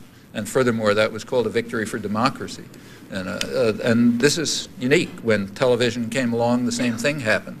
So now if you want radio, say, that's not under corporate control, you have to go to community radio stations on the very important, but of course limited resources on the margins and so on, and they ought to be built up. I think I agree with you on that. Yeah. Hi, how you doing? I want to say I'm happy to see you in person. I heard you many times on Pacifica Network, yeah, and quite a few times, and just wanted to ask maybe a couple quick questions, and maybe it could be quick because a few people also are waiting.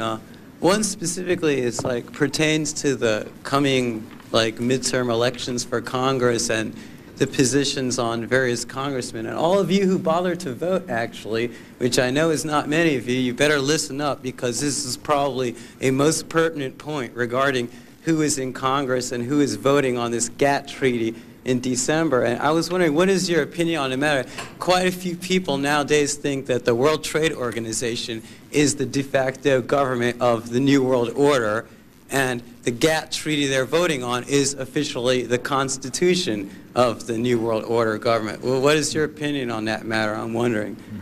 Well, I've actually written, it's a complicated issue. I don't think you can say anything simple. The one simple thing is I think it should at least be subjected to public discussion.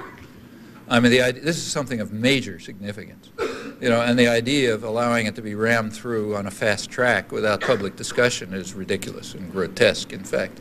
So whatever one thinks about it, at least it should become a topic for the general public to become informed about and to investigate and to look at and to think about carefully. That's point one. That's the easy part. What should happen in that public discussion? Well, you know, if that public discussion ever comes along, I'll be glad to say what I think. And what I think is, in fact, mixed. Mixed. I mean, like NAFTA. It's a sort of a mixed story. I don't know of any anyone, in fact, who was opposed to a North American free trade agreement, a North American trade agreement. The question is, what kind? Yeah, okay, and in fact, like take, say, NAFTA, very mainstream groups, like, for example, the Congressional Office of Technology Assessment, can't get more centrist than that. That's Congress's research organization. They came out with a very sharp and intelligent critique of the executive version of NAFTA, the one that got passed, pointing out that, in fact, it was designed as an investor rights agreement, which was going to drive both the United States, well, the United States, Canada, and Mexico, all three of them, towards a kind of a low-wage, low-growth equilibrium. They didn't say high profit, but also high profit. And they suggested very constructive alternatives. Well, that never entered the discussion. You know, all that you heard was, oh, you know, crazy jingoists, you know, don't like Mexican workers. And in fact, the same was true of the labor movement. Labor movement its proposals were nothing like what was denounced in the press with virtually 100% uniformity. The Labor Advisory Committee had which is by law required to give its opinion on these things, but was cut out of discussion illegally, never reported. They did come out with a report which was quite constructive. It wasn't against an agreement, it was against that agreement. Now when you turn to GATT, it's the same story. You know, you take a look at these thousands of pages. I think the thing runs, it's a huge document. Has Well, anybody you know, you read can the find GATT? it. Has anybody in the world read Yeah. the GATT? That's Yeah, a there are major people point. in the world who've read it. A There's few. plenty of guys Those working few for big corporate corporations have read it. Yeah. Yeah. Okay, and in fact, if you look at it, it's a mixture of many things. Let me just mention one. First of all, I should say that we're very ignorant about this here, but in the third world, they know a lot about it. Like you go to India, let's say, and you get hundreds of thousands of people demonstrating in the streets about some of the provisions of GATT, which they know about. Maybe we're dumb and stupid, but they're not. You know, like Indian peasants understand what's being done to them, which is why GATT has to be passed virtually at gunpoint in countries like India. Well, what are they upset about? Here's one thing. One of the parts of GATT, as NAFTA, is what's called intellectual property rights.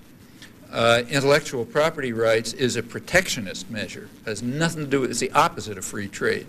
It does two things, a lot of things, but two crucial ones. It increases the duration of patents, meaning if, say, you know, Merck Pharmaceutical patents some drug thanks to publicly subsidized work in the universities, for example, then they get a much longer patent. Incidentally, much longer patents than any of the rich Western countries ever accepted during the period when they were developing. It's only in very recent years they've even honored patent rights. The United States never did when it was a developing country. So point one, patents are being much extended. Secondly, they're being shifted in character. Traditionally, up till now, patents have been what are called process patents. Like if Merck, going back to that drug, if Merck figures out a way to create a drug, the process is patented, but not the product. The GATT treaty, like NAFTA, shifts that. It's now the product that's patented, meaning the Indian pharmaceutical industry or the Argentine pharmaceutical industry can't figure out a smarter way to produce the same drug at half the cost and then get it to their own population. Notice that this is not only protectionist, it's a blow against economic efficiency and against technological progress. That shows you how much free trade is involved in this. Actually, there's historical precedents on product patents, and I'm sure they're known to the GATT designers. France, for example, about early in the century, had a chemical industry, but it lost it. Most of the chemical industry shifted to Switzerland, which is why Switzerland has a big chemical industry. The reason was France happened to have product patents, which just, you know, were such a barrier to innovation and technical progress that companies just went elsewhere. All right, GATT is trying to impose that inefficiency and opposition to progress and high cost, incidentally, on the whole world. Now, you know, this means India has already been forced to accept it. A couple of weeks ago, what they called liberalized their pharmaceutical industry, meaning they open it up to foreign penetration, which means that drug prices will shoot sky high, more children will die, so on and so forth. Well, you know, this is one part of GATT. I mean, in my opinion, that's a part that is just absurd. It's not absurd, it's grotesque. It's part of the technique to ensure that unaccountable transnational corporations monopolize the technology of the future. I don't see any reason to push that through. Certainly anyone who believes in free trade would be opposed to that. So that's one part. And you can talk about other parts, you know, but I think you really have to think about it. You know, like you can't just have slogans, you know. But one thing seems to me clear, we ought to be thinking about it, meaning shouldn't be rammed through. There are important considerations. There are very important questions at stake. Yeah. Which there is none. No, there isn't. That is a telling point. There It's is a very no telling public point. debate on this GATT question. Yeah, in fact, even nobody most knows people, what's in who it. knows how your congressman or who you're going to vote for Or what's is in, voting or on what this they're issue. voting for. You know, who knows what they're voting for? Yeah, even, 'cause that's another point. Well, but What the that's hell part is of the hatred of democracy. I mean, NAFTA was supposed to go through on a fast track too. The only reason it didn't is because there was unexpected popular protest, which... Perhaps. Yeah. Wake up, people. You know, There's a lot at stake. Is. I mean, I just mentioned one thing. There's plenty more. You know. Yeah, but I just am gonna go. But Could we? okay, but could I just ask? I think you just make a rebuttal to this. I'm just gonna say I'm sorry. I asked too many Okay. questions, but these people we're kind of kind of short on time. If we we can I'm told we can take two more questions, and the innuendo is I should give short answers. Too polite to say that. Yeah. Go ahead. You had mentioned in your speech that globalization of capital is basically an attack on democracy and working people. Do you have any ideas about how to organize against the globalization of capital? Yeah, I mean, it's different than it. Here's one difference in scale, which is important. In the past, working people did achieve many gains, but that was within a national framework. And now the struggle has got to be in an international framework, and that's a lot harder. Just to give you an indication of how much harder, let me give an example, of the first try, one of the first tries. Right after the NAFTA agreement, the Clinton administration was compelled by public protest to add to the NAFTA agreement some verbiage about labor rights. Didn't take it very seriously, but the wording is in there. Okay, right after NAFTA was passed, two big U.S. corporations, I think it was GE and Honeywell, fired labor organizers. People are trying to organize unions at plants in northern Mexico. Okay, normally that just happens and it's the end of it. Unions entered, UE and another union, I forget which, entered and protested with the Clinton administration. And they've got some clout, like they're not corporations, but they got a lot more power than Mexican. There aren't, Mexican union, there's a government union, which is kind of like in Russia. And there's one independent labor union, which is of course opposed to NAFTA, but it's under terrific controls. However, the American unions couldn't be completely ignored. So they called for, the thing to go to a panel to which means the U.S. Labor Department, I think, to determine whether in fact there had been an infringement on labor rights when these organizers were fired. And just last week, the Labor Department came out with its decision, which was that it was quite okay, because they had legal recourse under Mexican law, and therefore there was no issue. I don't know if any of you are familiar with Mexican labor law and the way it's implemented.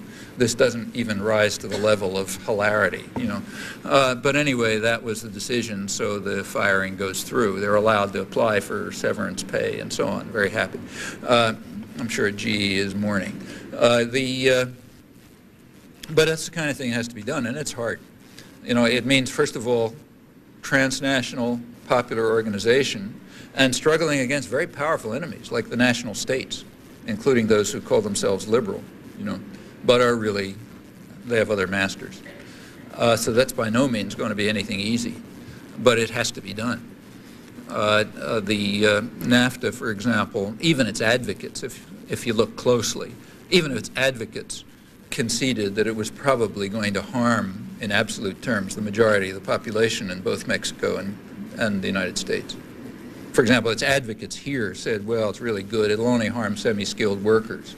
Footnote, 70% of the workforce. The New York Times had after NAFTA was safely passed, they did their first analysis of its effects, very upbeat article, talking about how great it was going to be for corporate lawyers and, PR firms and so on and so forth. It's going to be really terrific. And there was a footnote there, too. It said, well, everyone can't gain. And it said there'll be some losers. Women, blacks, Hispanics, and semi-skilled labor, like most of the people of New York, But you can't have everything. And those were the advocates. So there certainly are common interests across the borders, but they've got to be mobilized. And it's hard enough to do it even in one country. Doing it across borders is going to be extremely hard, but it just has to be done, or else you can just see where the future is going to go. I mean, there are very powerful centralized forces which got their own agenda. They're not making much of a secret about it, and you can see where it's going to lead. You take a look at any third world country, you can get a picture of where it's going to lead. And the question is, do we want to live with that? You don't have to. These aren't laws of nature, but they're not going to be easy to combat. One short comment and then a question. First about Cuba. I had the pleasure of going to the Kennedy Museum in Boston with some former Soviet Army officers who were reduced to tears from laughing at the film about the Cuban Missile Crisis, in which the country Turkey is never even mentioned as a pretext for Kennedy's for the missiles, Soviet placing of the missiles in Cuba. I just think that's an interesting part of the ideological war against Cuba. The question I had to ask, this whole, I wouldn't call it a debate, but this whole new effort in the media touting the information superhighway is reminiscent of the euphoria around television in the mid-'60s about the global village, so on and so forth. And I tend to agree with some of the critics of television who have argued that television's main effect has been as a medium of social control, dividing people, some of the themes you've brought up in past talks as well. What are your views about the information superhighway? Is it a force for democracy? Is it a force for more atomization? Or what are its what are the pros and cons there? Well, my feeling is that it's pretty much like radio and television, or for that matter, like automation. You know, most of the time, you know, you don't want to say 100%, but most of the time, technology doesn't care whether it's used to help people or harm people. It can be used to help people or harm people, but there's very rarely anything inherent in the technology which requires that one of those results be the case. And I think the information highway, so-called, is like that. Depends who runs it. As I mentioned, back in the 1920s, late 1920s, there was a battle about who was going to run radio, settled different ways in different countries. In the case of television, there wasn't even a battle. It just got completely handed over to private power here. When this one, we're now facing another such conflict. If it gets into the hands of private power, we know exactly how it's going to. In fact, they've been telling us. I remember reading an article somewhere, I forget where, I think it may have been the Wall Street Journal or somewhere, talking about the wonders of the information highway. And this is from memory, so I may not have it exactly right, but it was something like this. They were describing the great things that could be done because it was interactive. You know, it's not just passive anymore. Now you can really do things when you're sitting in front of the test. So they said, well, look, they said, look, there's two, here's the way it's going to work, and then they gave two examples, one for women and another for men. For women, it's going to be an incredible home shopping thing.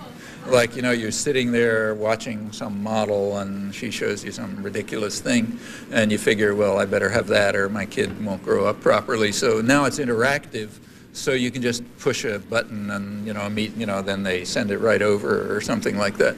So that's the interactive stuff for women. For men, the example that was given was something like watching the Super Bowl, which every red-blooded male is supposed to be doing. And now it's just passive. You just watch the gladiators fighting. But the new stuff is going to be interactive. So what they suggest is that before, like while they're in a huddle and getting the instructions from the coach about the next play, they're going to ask everyone in the audience, half all the male population, which is alive, open to make their own decision, like should it be a pass or a run or a kick or something, and then after the play is run, which is completely independent of this, of course, they'll flash on the screen what people thought. So that's going to be for men. That I may have the example a little bit wrong, but it was some story like that. Yeah, that's the way it's going to go. I mean, it'll be used as a technique for control and manipulation and turning into, mindless consumers of things you don't want and so on and so forth. Yeah, sure. Why should those who own the place do anything different? But it doesn't have to be like that. It depends who controls it. If it's controlled by the public, it can be something quite different. It can be a technique of, for example, these information processing systems can be methods by which working people can control their own workplace without managers and bosses. It means that every person, in the workplace can have information in real time, like when it counts, to make decisions about what ought to be done. Well, that's a very democratizing device. It would wipe out the core of the whole system of authority and domination, but it's not going to develop unless people fight for it. I mean, in the 1920s, before this whole media apparatus got so centralized and so capital intensive, there was a place, namely the partisan press, where these sorts of debates could go on. Where can that debate go on in the age of television, other than in small forums like this? No, look, I mean, you're right. I mean, through, in fact, the late 30s, there was still quite a lively working class and popular press, and, you know, in ethnic communities and labor movement and so on and so forth. Finally got wiped out by, you know, resource concentration, what's called market forces. So the thing is, rebuild it. You know, I think we're supposed to end now, so let me just end by quoting a genuine conservative, not these guys, not the Newt Gingriches who are statist, you know, statist extremists. A genuine conservative who was so conservative that Thomas Jefferson wouldn't let his works be read at the University of Virginia when he created it, namely David Hume, a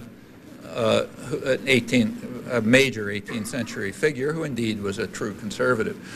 He has a book called Principles of Government, or something like that, in which he discusses, he raises in it what he describes as a kind of a paradox of government, and it's very real, and very real today too. He said, he said, look, if you look at any government in the world, whether it's the most oppressive state or the most free, you always find one constant, namely force is in the hands of the governed. The people who are being ruled, they basically have the force if they get together and use it. So how come they submit to authority, which almost invariably is used to harm them? That's the paradox. And then he says, well, of course, force is, you know, you can control people by force, but he says that's not enough. He says, ultimately, it's opinion. It's through opinion only that the governed submit, meaning thought control. You control people's minds. You can control them even though they have the power. Well, you know, that's what the struggle for democracy has been all about. And sometimes it goes forward, sometimes it goes backwards. Recent years have been going backwards. But it can go forwards again. That means, you know, people are certainly capable of thinking. They're capable of understanding things.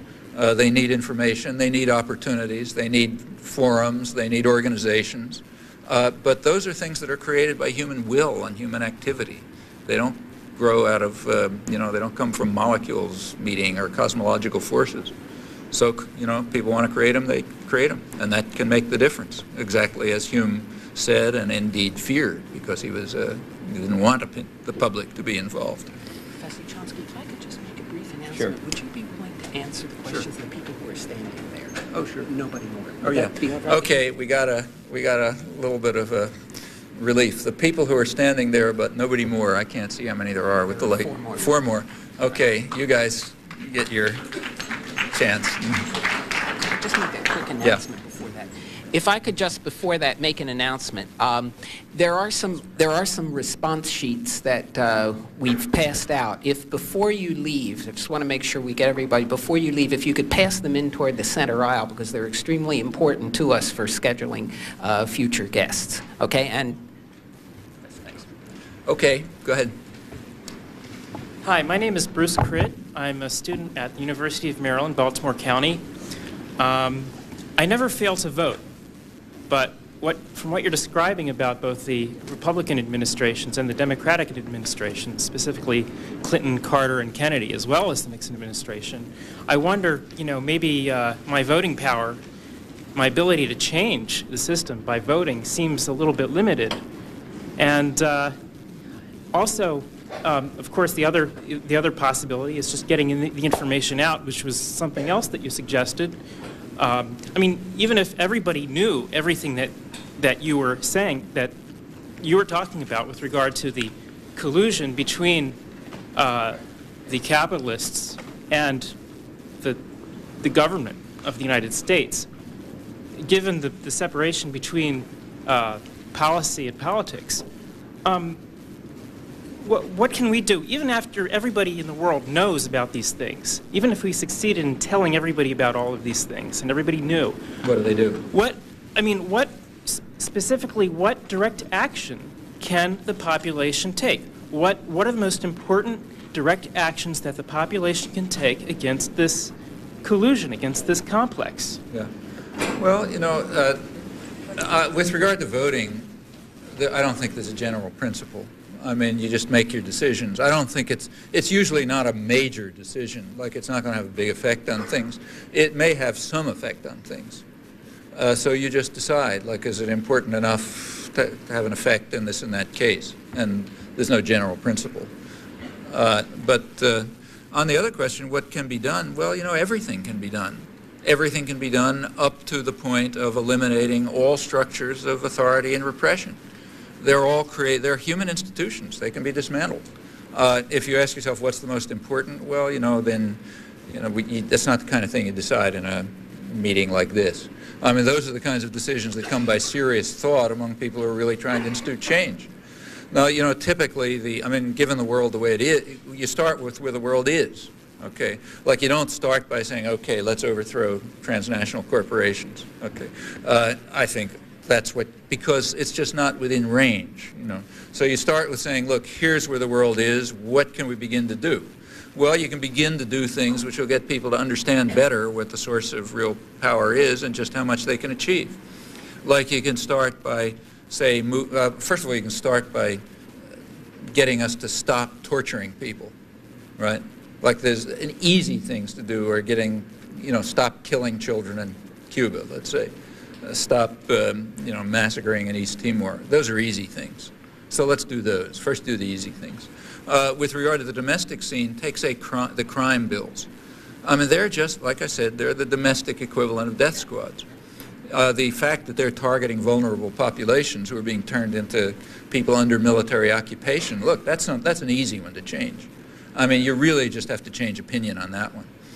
You know, you aren't striking at the core of private power when you begin to have a civilized criminal system instead of a brutal, barbaric one.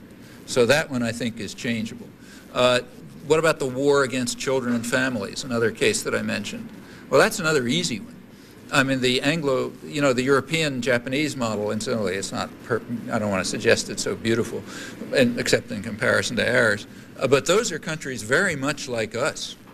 You know, they have the same institutions, the same economy, and so on and so forth. They have simply, you know, not been subjected to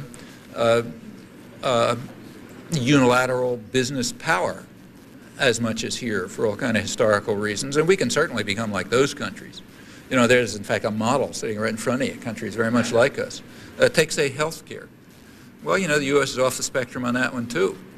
Again, I think for the same reasons. I mean, even if you just look a couple of miles to the north, there's a country very much like us, which happens to have instituted a semi-civilized, again, plenty of things wrong with it, but a semi-civilized system of health care not that far back in the 1960s.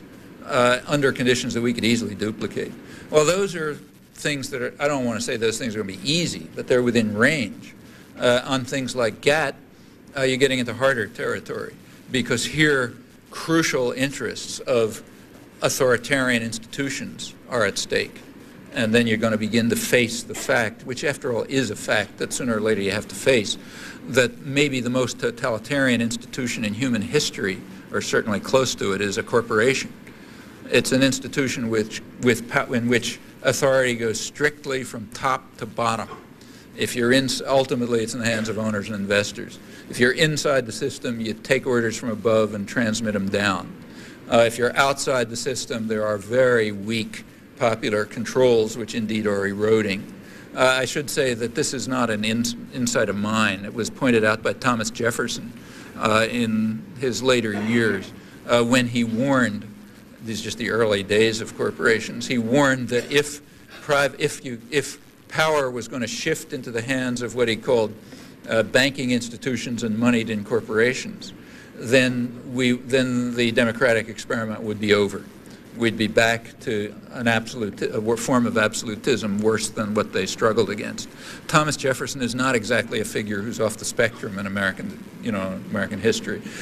So, you know, this is not a new insight. It's as American as apple pie. We should recognize what Thomas Jefferson could see, in fact, Adam Smith. But when you see that, you realize that it's a hard nut to crack, because there are enormous agglomerations of power, indeed concentrating and indeed transnational, which are protected from scrutiny or from popular action, and that's got to change. After all, why do corporations have the rights they do? Why are they treated as immortal persons? Contrary to the warnings of people like Adam Smith and others, it was not by law. You know, this was by decisions made in courts and by judges and by lawyers, which simply changed the climate totally. And that can be reversed too. Institutions can be under popular control, including the economic institutions. Well, you know, organizing to try to achieve that is a much more long-term operation, but it's got to begin somewhere, you know. So if you ask what should be done, well, you know, I don't think any sane human being can look around at the world around them and not figure out things that have to be done. I mean, take a walk through Baltimore, you know. You'll find plenty of things that have to be done. So, you know, you get started doing them. Some of them are broader in scale, so, you know, you think about those. But they're not gonna, you're not going to do them alone. Like if you take a walk down the streets of Baltimore and you say, oh yeah, that ought to be done, nothing's going to happen. On the other hand, if people are organized enough to act about it, yeah, they can achieve things, and there's no particular limit to what they can achieve. I mean, that's why we don't live under slavery or under feudalism and so on. You mentioned specific organizations that are involved in breaking apart this collusion. Even if you, what? I know you can't mention specific actions, but can you mention organizations that are involved in working on this problem specifically? Which problems? The problem of collusion between corporations and government. Well, you know, a lot of organizations are involved from different points of view. For example, I mean, like take, say, at one level, which is important, though of course superficial, Nader's Public Citizen is involved. But that's important, as I say, but kind of not really touching the structure of power.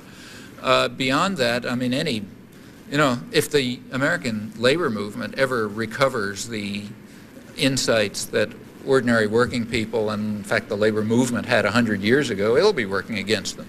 You go back 100 years, and in fact up until much more recently than that, and the major, you know, the major thrust of the labor movement was what was sometimes, you know, industrial democracy, placing the workplace under democratic control. I mean, that wasn't, you know, they didn't read that in Marx. I mean, everybody figured that out for themselves long before Marx. And that's the, and he in fact didn't say anything much about it. This is, you know, so it could be the labor movement, let's say. And in fact, just about every, you know, there's tons of activism going on usually focused on pretty narrow issues, but they all, ultimately they're all talking about illegitimate authority of one form or another. And their interests are common, and you know, they have to be built up and extended. I mean, you know, I have my own views as to, if you want a list, you know, it's easy to find. Yes. It's easy to find lots of lists. So if you write to any of the major funding organizations, like say Resist in Boston, they'll be delighted to give you a list of the couple hundred groups they funded in the last couple of years. And you will find among them groups involved in anything you can imagine. Or if you go to some, I mean, I'm sure there's some church-based group in either Baltimore or Washington, I don't know the scene well enough, which is a center for, you know, a coordinating center for all kinds of peace and justice activities. And you'll find anything in the world there, just about. And that happens everywhere, you know. Thank you very much. Good evening. I just have two questions, and I'm going to sit down. Do you see the American political system heading for a civil war? And second of all, do you see the breadlines of the Great Depression rearing its head again in the contemporary stage in which we're living in today? Speaking of the industrial countries, right. Because of course in the third world it's all over. Yeah. Well, with regard to the breadline, first of all, the U.S. has, I mean, the last I saw, there are about 30 million people, according to the studies that have been done, about 30 million people are suffering hunger in the United States. Take, say, Boston, where I live, which is a very rich city and, in fact, maybe the world's leading medical center. There's, you know, there are very fancy hospitals, but there's also a hospital that works for, you know, that's the city hospital. So like everybody goes to. That hospital, which is not a bad hospital, I should say, they, a couple of years ago, they established a malnutrition clinic because they were beginning, after the impact of Reaganism was felt, they were beginning to find in Boston third world levels of malnutrition. And in fact got worse over the winter because families had to make a choice. You know, do you let your kids starve or you let them die of the cold? You Okay, that's, one of the richest cities in the world, major medical center. I mean, bread lines are, if we don't have bread lines, we have the equivalent. Over 30 million people is a lot of people, and that's plenty of children and so on. And it's going to grow. What about, I mean, it's not starvation like, say, Haiti or, Nicaragua or Cuba or something, but it's probably worse than Cuba in many places, but it's real. And it has long-term effects. I mean, when kids are suffering malnutrition, that has a permanent effect, has an effect on their lives, and they'll never get over it. And that's just criminal in a country as rich as this, or anywhere for that matter. As to the Civil War, I think it's very much up in the air what's going to happen in the United States. There's an experiment going on. The experiment is, can you marginalize a large part of the population, regard them as superfluous because they're not helping make those dazzling profits, and can you set up a world in which production is carried out by the most oppressed people with the fewest rights in the most flexible labor markets, and production is for the rich people of the world. So this can be done internationally now. It's not like the old days when economies are more or less national.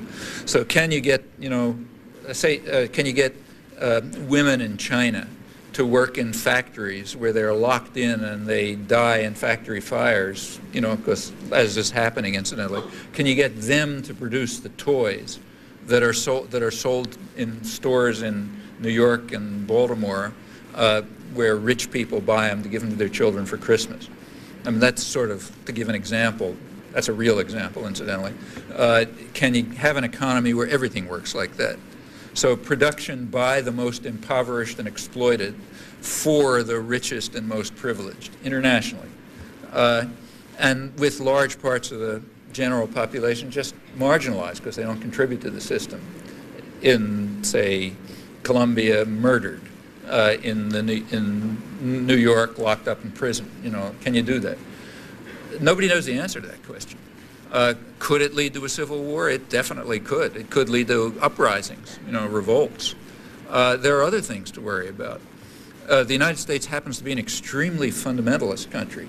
It's kind of like Iran, sort of, if you look at it. It's a religious fundamentalist country that's, again, off the spectrum in this regard. It's not like other industrial countries. None come close. And that's a very dangerous phenomenon, in my opinion. It means that there's deep irrationality, which can be whipped up by demagogues, the Newt Gingriches. These guys can whip up hatred, fear, they can appeal to religious fundamentalist urges and so on, and that's scary, scaring most of the world, I should say.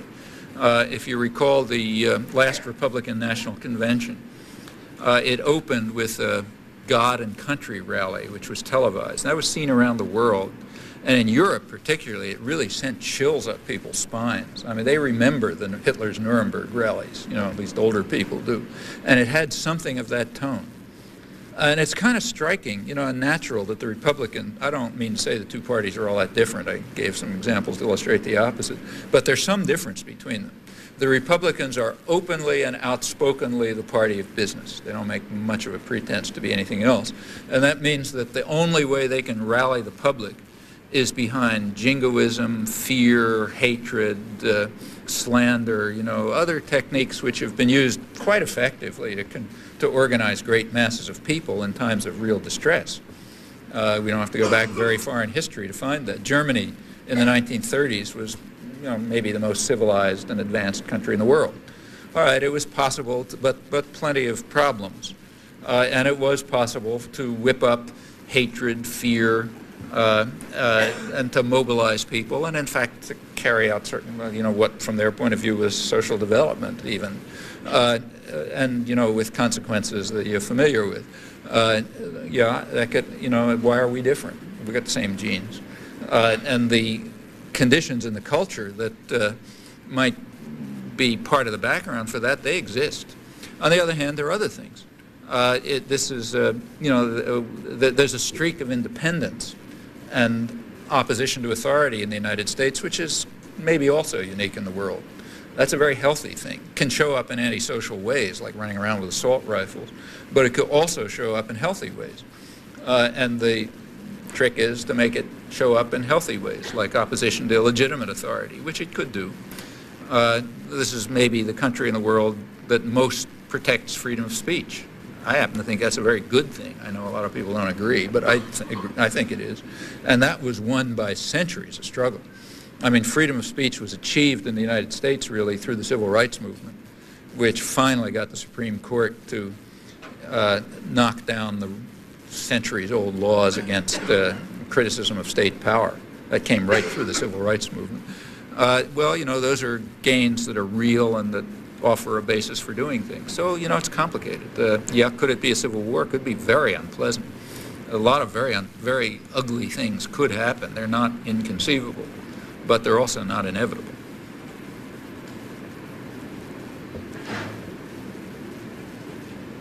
How you doing? My name is Albert Wood. My question is a what question. You studied linguistics, so that means, I guess, language and as an extension, communication. One of the biggest problems, or the biggest problem, is communication. Most people don't understand each other, don't hear each other, don't listen to each other, more importantly than anything else. What do you think are some ways of getting people to, like, we're the choir. How do we reach other people? Because we have basic understandings. We all appreciate the same ideas, just we use different words to express ourselves. How do we reach the average person out there when the mass media is controlled, so the TV and the radio are out? Sure, you got the home computer and you got more copy shops than Little Bit, and Kinko's open 24 hours a day. But most of the people can't read the information, and even more of them don't understand what they've read. Yeah. What are some of your ideas? Because I work with an organization that is trying to reach people better on a common level to just to do just that. Yeah. Thank you. Well, first of all, let me just, I think one preliminary point. I'll answer that question as a human being, in which I have no more to say about it than you do, but I'm not going to answer it as a linguist, because linguistics tells you it's zero about that topic. And in fact, that point can generalize. Take any question of human significance, and the fact of the matter is there's very little understanding about it. Nothing, very little in the sciences, or I mean, you know, people pretend otherwise. That's for power reasons and career reasons and so on. But outside of a very small number of areas like physics and mathematics, and actually linguistics is one of them, outside of extremely small number of areas, which happen to deal not with problems of immediate human significance, the level of understanding is fairly shallow, meaning it's accessible to everybody, you know. Like, I learned a lot of the stuff I know from people who never went to school, you know, and it's standard, because the level of understanding is just not that profound. So you're not going to go to the sciences or to, you know, to find answers to these questions. You can get pretenses from, you know, the educated sectors about answers, but only pretenses. You know the answer to your question as well as I do. So, you know, you and I can talk about what to do about it, and I got no more to say than you do. And in fact, I don't think there are any tricks. It seems to me the tricks are the old ones. If there are any new ideas, they've been kept a deep, dark secret. I mean, organization is a hard job. You know, it begins by getting people to be willing to, I mean, let's take, say, places that are much worse off than we are. Like, take, say, Latin America, you know, where the suffering is much worse than here. Well, you know, back in the 1960s and 70s, elements of the churches did begin to face this problem. And they began in a pretty sensible way, dealing with the culture as it existed. So you should know the story. It's an important one. They began by setting up going in peasant society, among peasants or, you know, workers or whatever, women, any group. They started by setting up, you know, what came to be called base communities, where people would do things like read the Gospels, you know, and talk to each other about what it really meant, you know, and then work on things, you know. I mean, I remember seeing some of these base communities where they were trying to get people peasant societies are often very hostile, you know.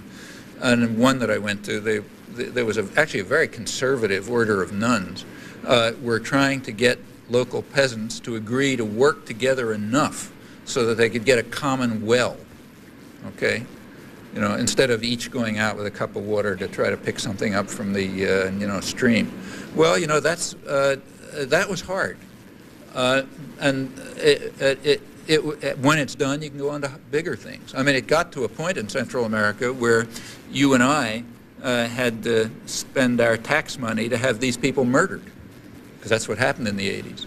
There was a big war fought to destroy the people who were trying to do that. You know, it's symbolic, but real, that the decade started with the assassination of an archbishop and ended with the assassination of Jesuit intellectuals, all by forces armed, trained, and paid for by you and me, you know. And what happened in between was just more slaughters and terror and massacre, because people were answering the kind of question that you're asking, but under much harder circumstances. We don't face those circumstances, and what you know, organizers, including priests and nuns and others, did in Latin America, we don't face those problems. It's a lot easier for us, and I don't know of any tricks that they didn't figure out, or that haven't been figured out through history. It's just a matter of going out and doing it. You want to organize people? Fine, you go organize people. I mean, the first questioner raised the question of East Timor. Boy, if you can think of a case that would be hard to get people interested in, that's one. You know, Americans by and large don't even know that Canada exists, you know, let alone that East Timor exists, you know.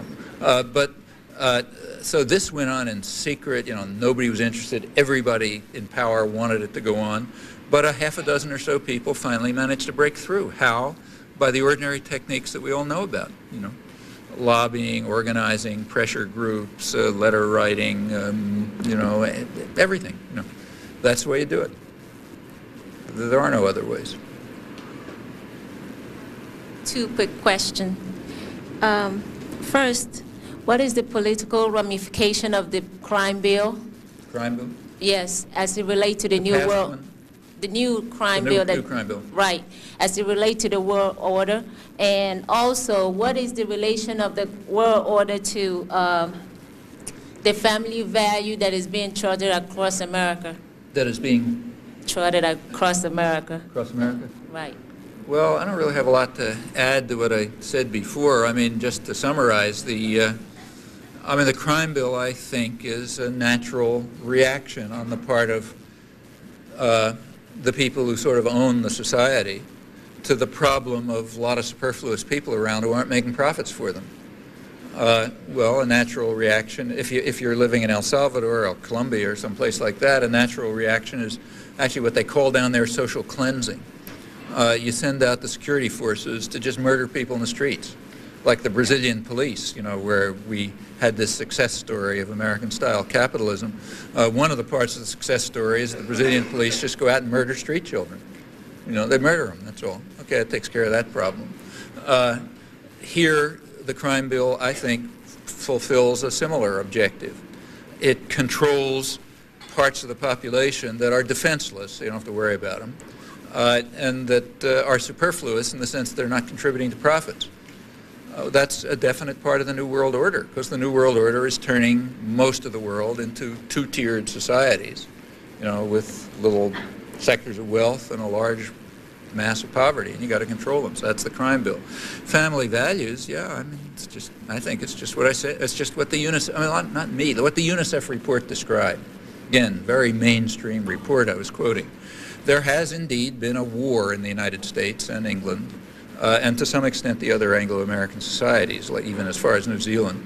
There's been a war against families and against children because human values are being, as part of the general attack on human sentiments and human values, which, remember, are inconsistent with capitalism.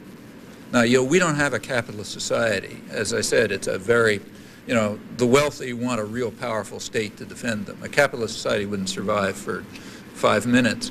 But we're sort of off toward the capitalist end of the spectrum. And in a capitalist society, if it was pure, your rights would be what you can earn in the market, period. You don't have any other rights, you know. And since we're sort of off to that end of the spectrum and we try to impose those values on essentially defenseless and vulnerable people, okay, children don't have the right to be with their parents. Parents don't have the right to take care of their children because you don't get that. That's a human right. You don't win, that right isn't conferred by the labor market. Therefore, it doesn't exist. Therefore, the design of policies happens to be such as to undermine those rights. kind of irrelevant if you don't have rights other than those you win on the market. So the fact that these societies led the war against children and families is understandable and not pretty, particularly when you think that these are the most advantaged societies in the world. I mean, we're the richest country in the world, just by a long shot. There's nobody who comes close. You know, you take a look at the natural advantages of the United States in terms of resources and opportunities and so on. There's just no one close, you know. I mean, once the native population was exterminated and eliminated, you just had this extraordinarily rich place, you know, unparalleled wealth. You know, you had slaves to build it, to keep cotton cheap for you, you know, so you could have an industrial revolution. Everything, you know, capital flowing in, no enemies. I mean, just happened to be, you know, kind of an ideal place to become very rich and powerful and wealthy, and we're way beyond anyone else. So the fact that we have these problems is, you know, it's bad enough that anyone does, but, you know, the fact that we have them is an absolute disgrace. What it shows is that the system is a social and economic system is a catastrophic failure. And it doesn't have to be. You know, we have the resources to make it better. But of course, left alone, it's going to work towards undermining values that don't express themselves as commodities on the labor market, And that includes, like, relations between parents and children. So, usual question, do we decide to let it happen?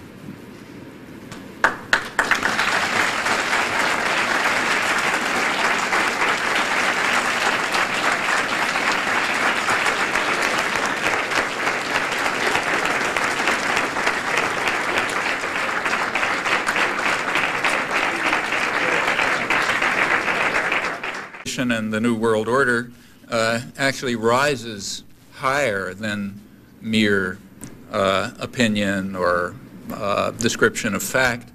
Sometimes it reaches the realms of pure logic, but here you really have to go to the higher level. So, for example, there's a position at Harvard called the Eaton Professorship of the Science of Government, now held by Samuel Huntington. He writes in a prestigious journal, International Security, that the United States must maintain its international primacy for the benefit of the world because, alone among nations, the national identity of the United States is defined by a set of universal political and economic values, liberty, democracy, equality, private property, and markets. Well, since that's a matter of definition, so the science of government teaches us, evidence is beside the point. So you don't waste time testing, doing experiments to find out if 2 and 2 is really equal to 4. And that's a kind of a useful conclusion, because if people don't understand it, they might be tempted to raise some rather disquieting questions.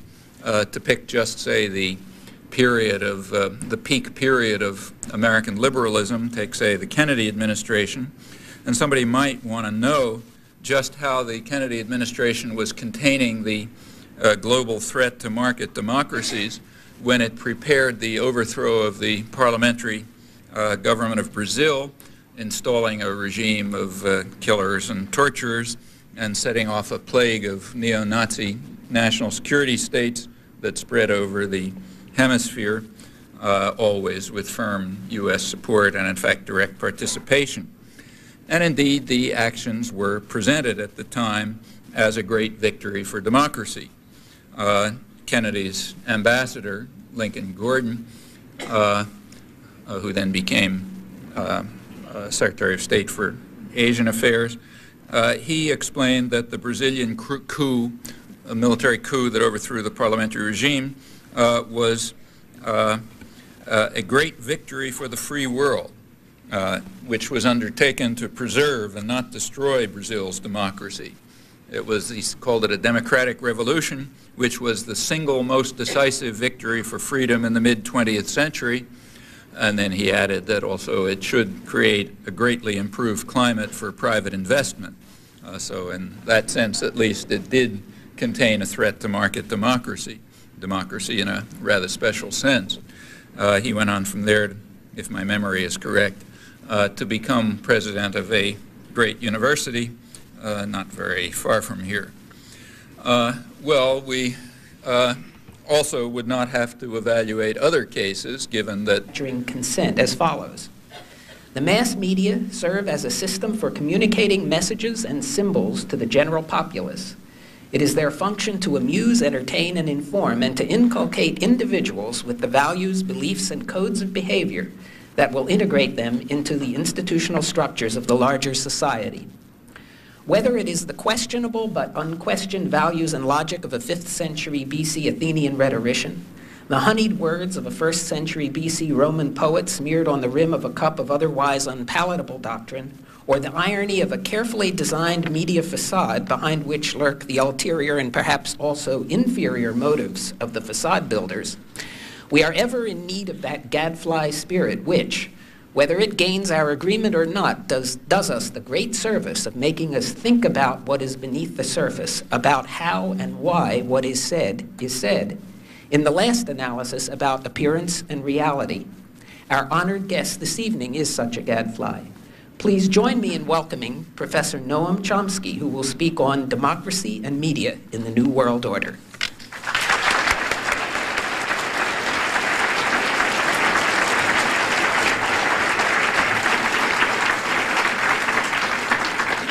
Thanks.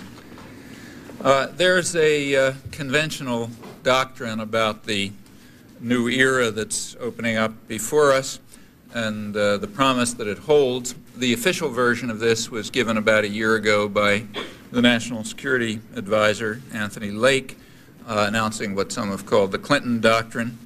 The doctrine is that we are now able to move from containment, that's what we did in the old days, to enlargement, which is what we're now going to do. In his words, throughout the Cold War, we contained a global threat to market democracies. Now we should seek to enlarge their reach with the evil empire out of the way. And commentators were much impressed by this enlightened vision. The story is so familiar that I'll spare you further quotes. Although when you move to the higher levels of the intellectual stratosphere, they do have a certain interest and maybe are worth a brief sample. So, for example, take, say, Henry Kissinger in his recent book. He repeats the standard refrain that the world is lucky indeed to have such a benevolent leader, but he warns that we may be a little too angelic for our own good. Altruism is okay up to a point, but the altruism of U.S. policy is beginning to be somewhat harmful, or maybe always has been. In other words, we should pay some attention to our own needs instead of just lavishing care and attention on everyone else. Sometimes this this conception of the tradition, quite honestly, the failure is rather systematic, oddly systematic. The way it works is that where U.S. influence was least, progress towards democracy was greatest, namely in the Southern Cone, where the, down far south, where the U.S. had least influence. There was indeed progress toward democracy. The Reaganites strenuously opposed it, as Carruthers accurately points out, and then, of course, took credit for it once it became irreversible. Well, that's where U.S. interest was least, influence was least. Where U.S. influence was greatest, in Central America, progress was least. Here, as I'll just quote you Carruthers' own conclusion, these are the programs he was involved in, incidentally, Washington inevitably sought only limited top-down forms of democratic change that did not risk upsetting the traditional structures of power with which the United States has long been allied. The United States, he said, sought to maintain the basic order of quite undemocratic societies and to avoid populist-based change that might upset established economic and political orders and open a leftist direction. In other words, we sponsored democracy as long as it came out the way we ordered it to come out, with the old non-democratic structure remaining and the anti-democratic elites that were allied to U.S. power in charge. Otherwise, we didn't sponsor it. In fact, we're observing that again right now before our eyes. In many places, Haiti's a dramatic example if you look at what's really happening. When we turn to the real world, away from the world of ideology, I think we find that democracy and markets and human rights are under serious attack in much of the world, more so than for many years, including the leading industrial democracies. The most powerful of them, the United States, is in fact leading the attack. And in the real world, the United States has never supported free markets from its earliest history until the Reagan years, which in fact set new standards for protectionism and state intervention in the economy, contrary to many illusions, which in fact are fostered by the ideological institutions but are easily demonstrated to be false. If for an entry into the real world, a good place to start is with a noted diplomatic historian named Gerald Haynes, also the senior historian of the CIA. So again, he writes both as a scholar and then close to the inside. He recently published a highly praised book on U.S. control of Brazil for the last 50 years, ever since the mid-40s, when the United States, as he puts it, took Brazil over as a testing area for scientific methods of development. And we've been essentially running it. Okay, let us begin. I'd like to welcome you to the Fall 1994 University of Maryland Honors College Visiting Scholar Program. I'm pleased to recognize the participation of the following organizations with the Honors College in the sponsorship of this evening's program: the Humanities Forum, the Offices of Summer and Winter Programs, Residential Life and Campus Activities, and the Student Socialist Forum. It is such occasions as this which bring together into a community of dialogue and learning the diverse constituencies which make UMBC a very stimulating and exciting place to be, and which demonstrate to the community at large the value of that dialogue. And I'd also like to take this opportunity to note another such occasion which is coming up on the evening of November 12th at 7 p.m., when initially in the ballroom here we'll be showing a video of Anna Deavere Smith's Fires in the Mirror, and then Anna Deavere Smith will herself be here to speak on that subject, and we cordially invite you to attend on November 12th at 7 p.m. We're privileged to have with us this evening the world-renowned scholar of linguistics and social critic and analyst Noam Chomsky. Professor Chomsky received his bachelor's, master's, and doctoral degrees from the University of Pennsylvania. He currently holds the very prestigious position of Institute Professor at the Massachusetts Institute of Technology, where he has been a member of the faculty since 1955. A recipient of numerous awards, Professor Chomsky has taught and lectured at Columbia University, Oxford, Cambridge, and the University of Leiden, among other places. And he has been a member of the Institute for Advanced Study at Princeton University. The list of his publications displays well over 50 books, which he has authored or co-authored. Among them are Syntactic Structures, Language and Mind for Reasons of State, The Logical Structure of Linguistic Theory, Manufacturing Consent, The Political Economy of the Mass Media, and Necessary Illusions, Thought Control in Democratic Societies. Professor Chomsky's fields of intellectual endeavor might at first seem rather disparate, but a studied consideration of both soon demonstrates that the one is a logical and natural complement of the other. As a proponent of generative grammar, he is deeply concerned with how we come to symbolize our thoughts for their transmission from mind to mind. As a critic of the artificial media through which those symbols are often transmitted, he is deeply concerned with the responsibility of the powers which operate those media. The linguist deals with the operation of this system in the individual. The critic deals with a version of this system as it is magnified and operates in the body politic.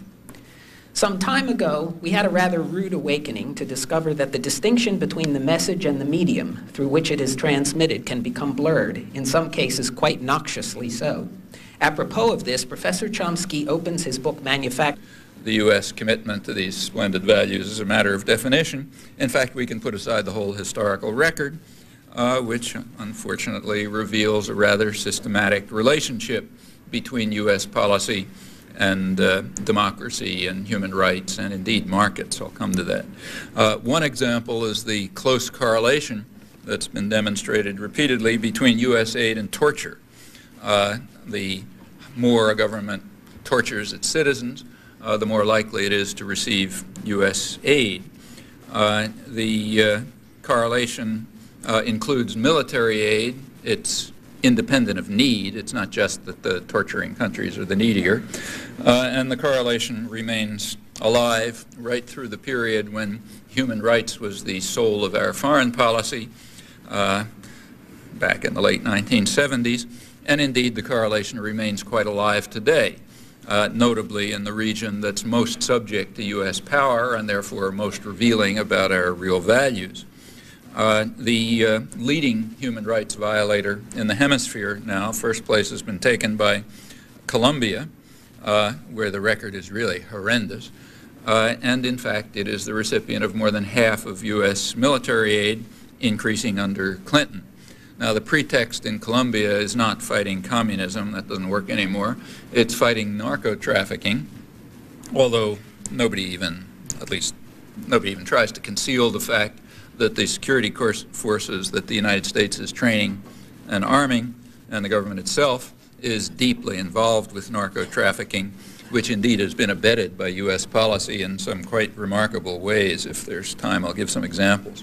But the useful point is that any such questions are irrelevant if indeed the commitment to democracy and markets and human rights and all good things is simply a matter of definition. Well, I don't want to imply that everyone thinks that facts are irrelevant, that it's just a matter of logic. That's unfair. So let's say take democracy. There is, in fact, interesting work on democracy and U.S. policy with regard to democracy, particularly in the recent years. Some of the most interesting work I know is scholarly work is by a man named Thomas Carruthers, who's written a book and several articles about it, studies of U.S. relations to democracy in the 1980s. And he has the advantage of writing as an insider. He was in the State Department, the Reagan State Department, working on the legal sub-department, working in particular on the what they call the democracy enhancement programs. So he writes both as an observer and as a participant. And the study is interesting. He starts by pointing out that he's convinced that the U.S. effort to enhance democracy in Latin America was sincere, but unfortunately it was a failure. And as he points out, he doesn't point this out, but as the record shows, and he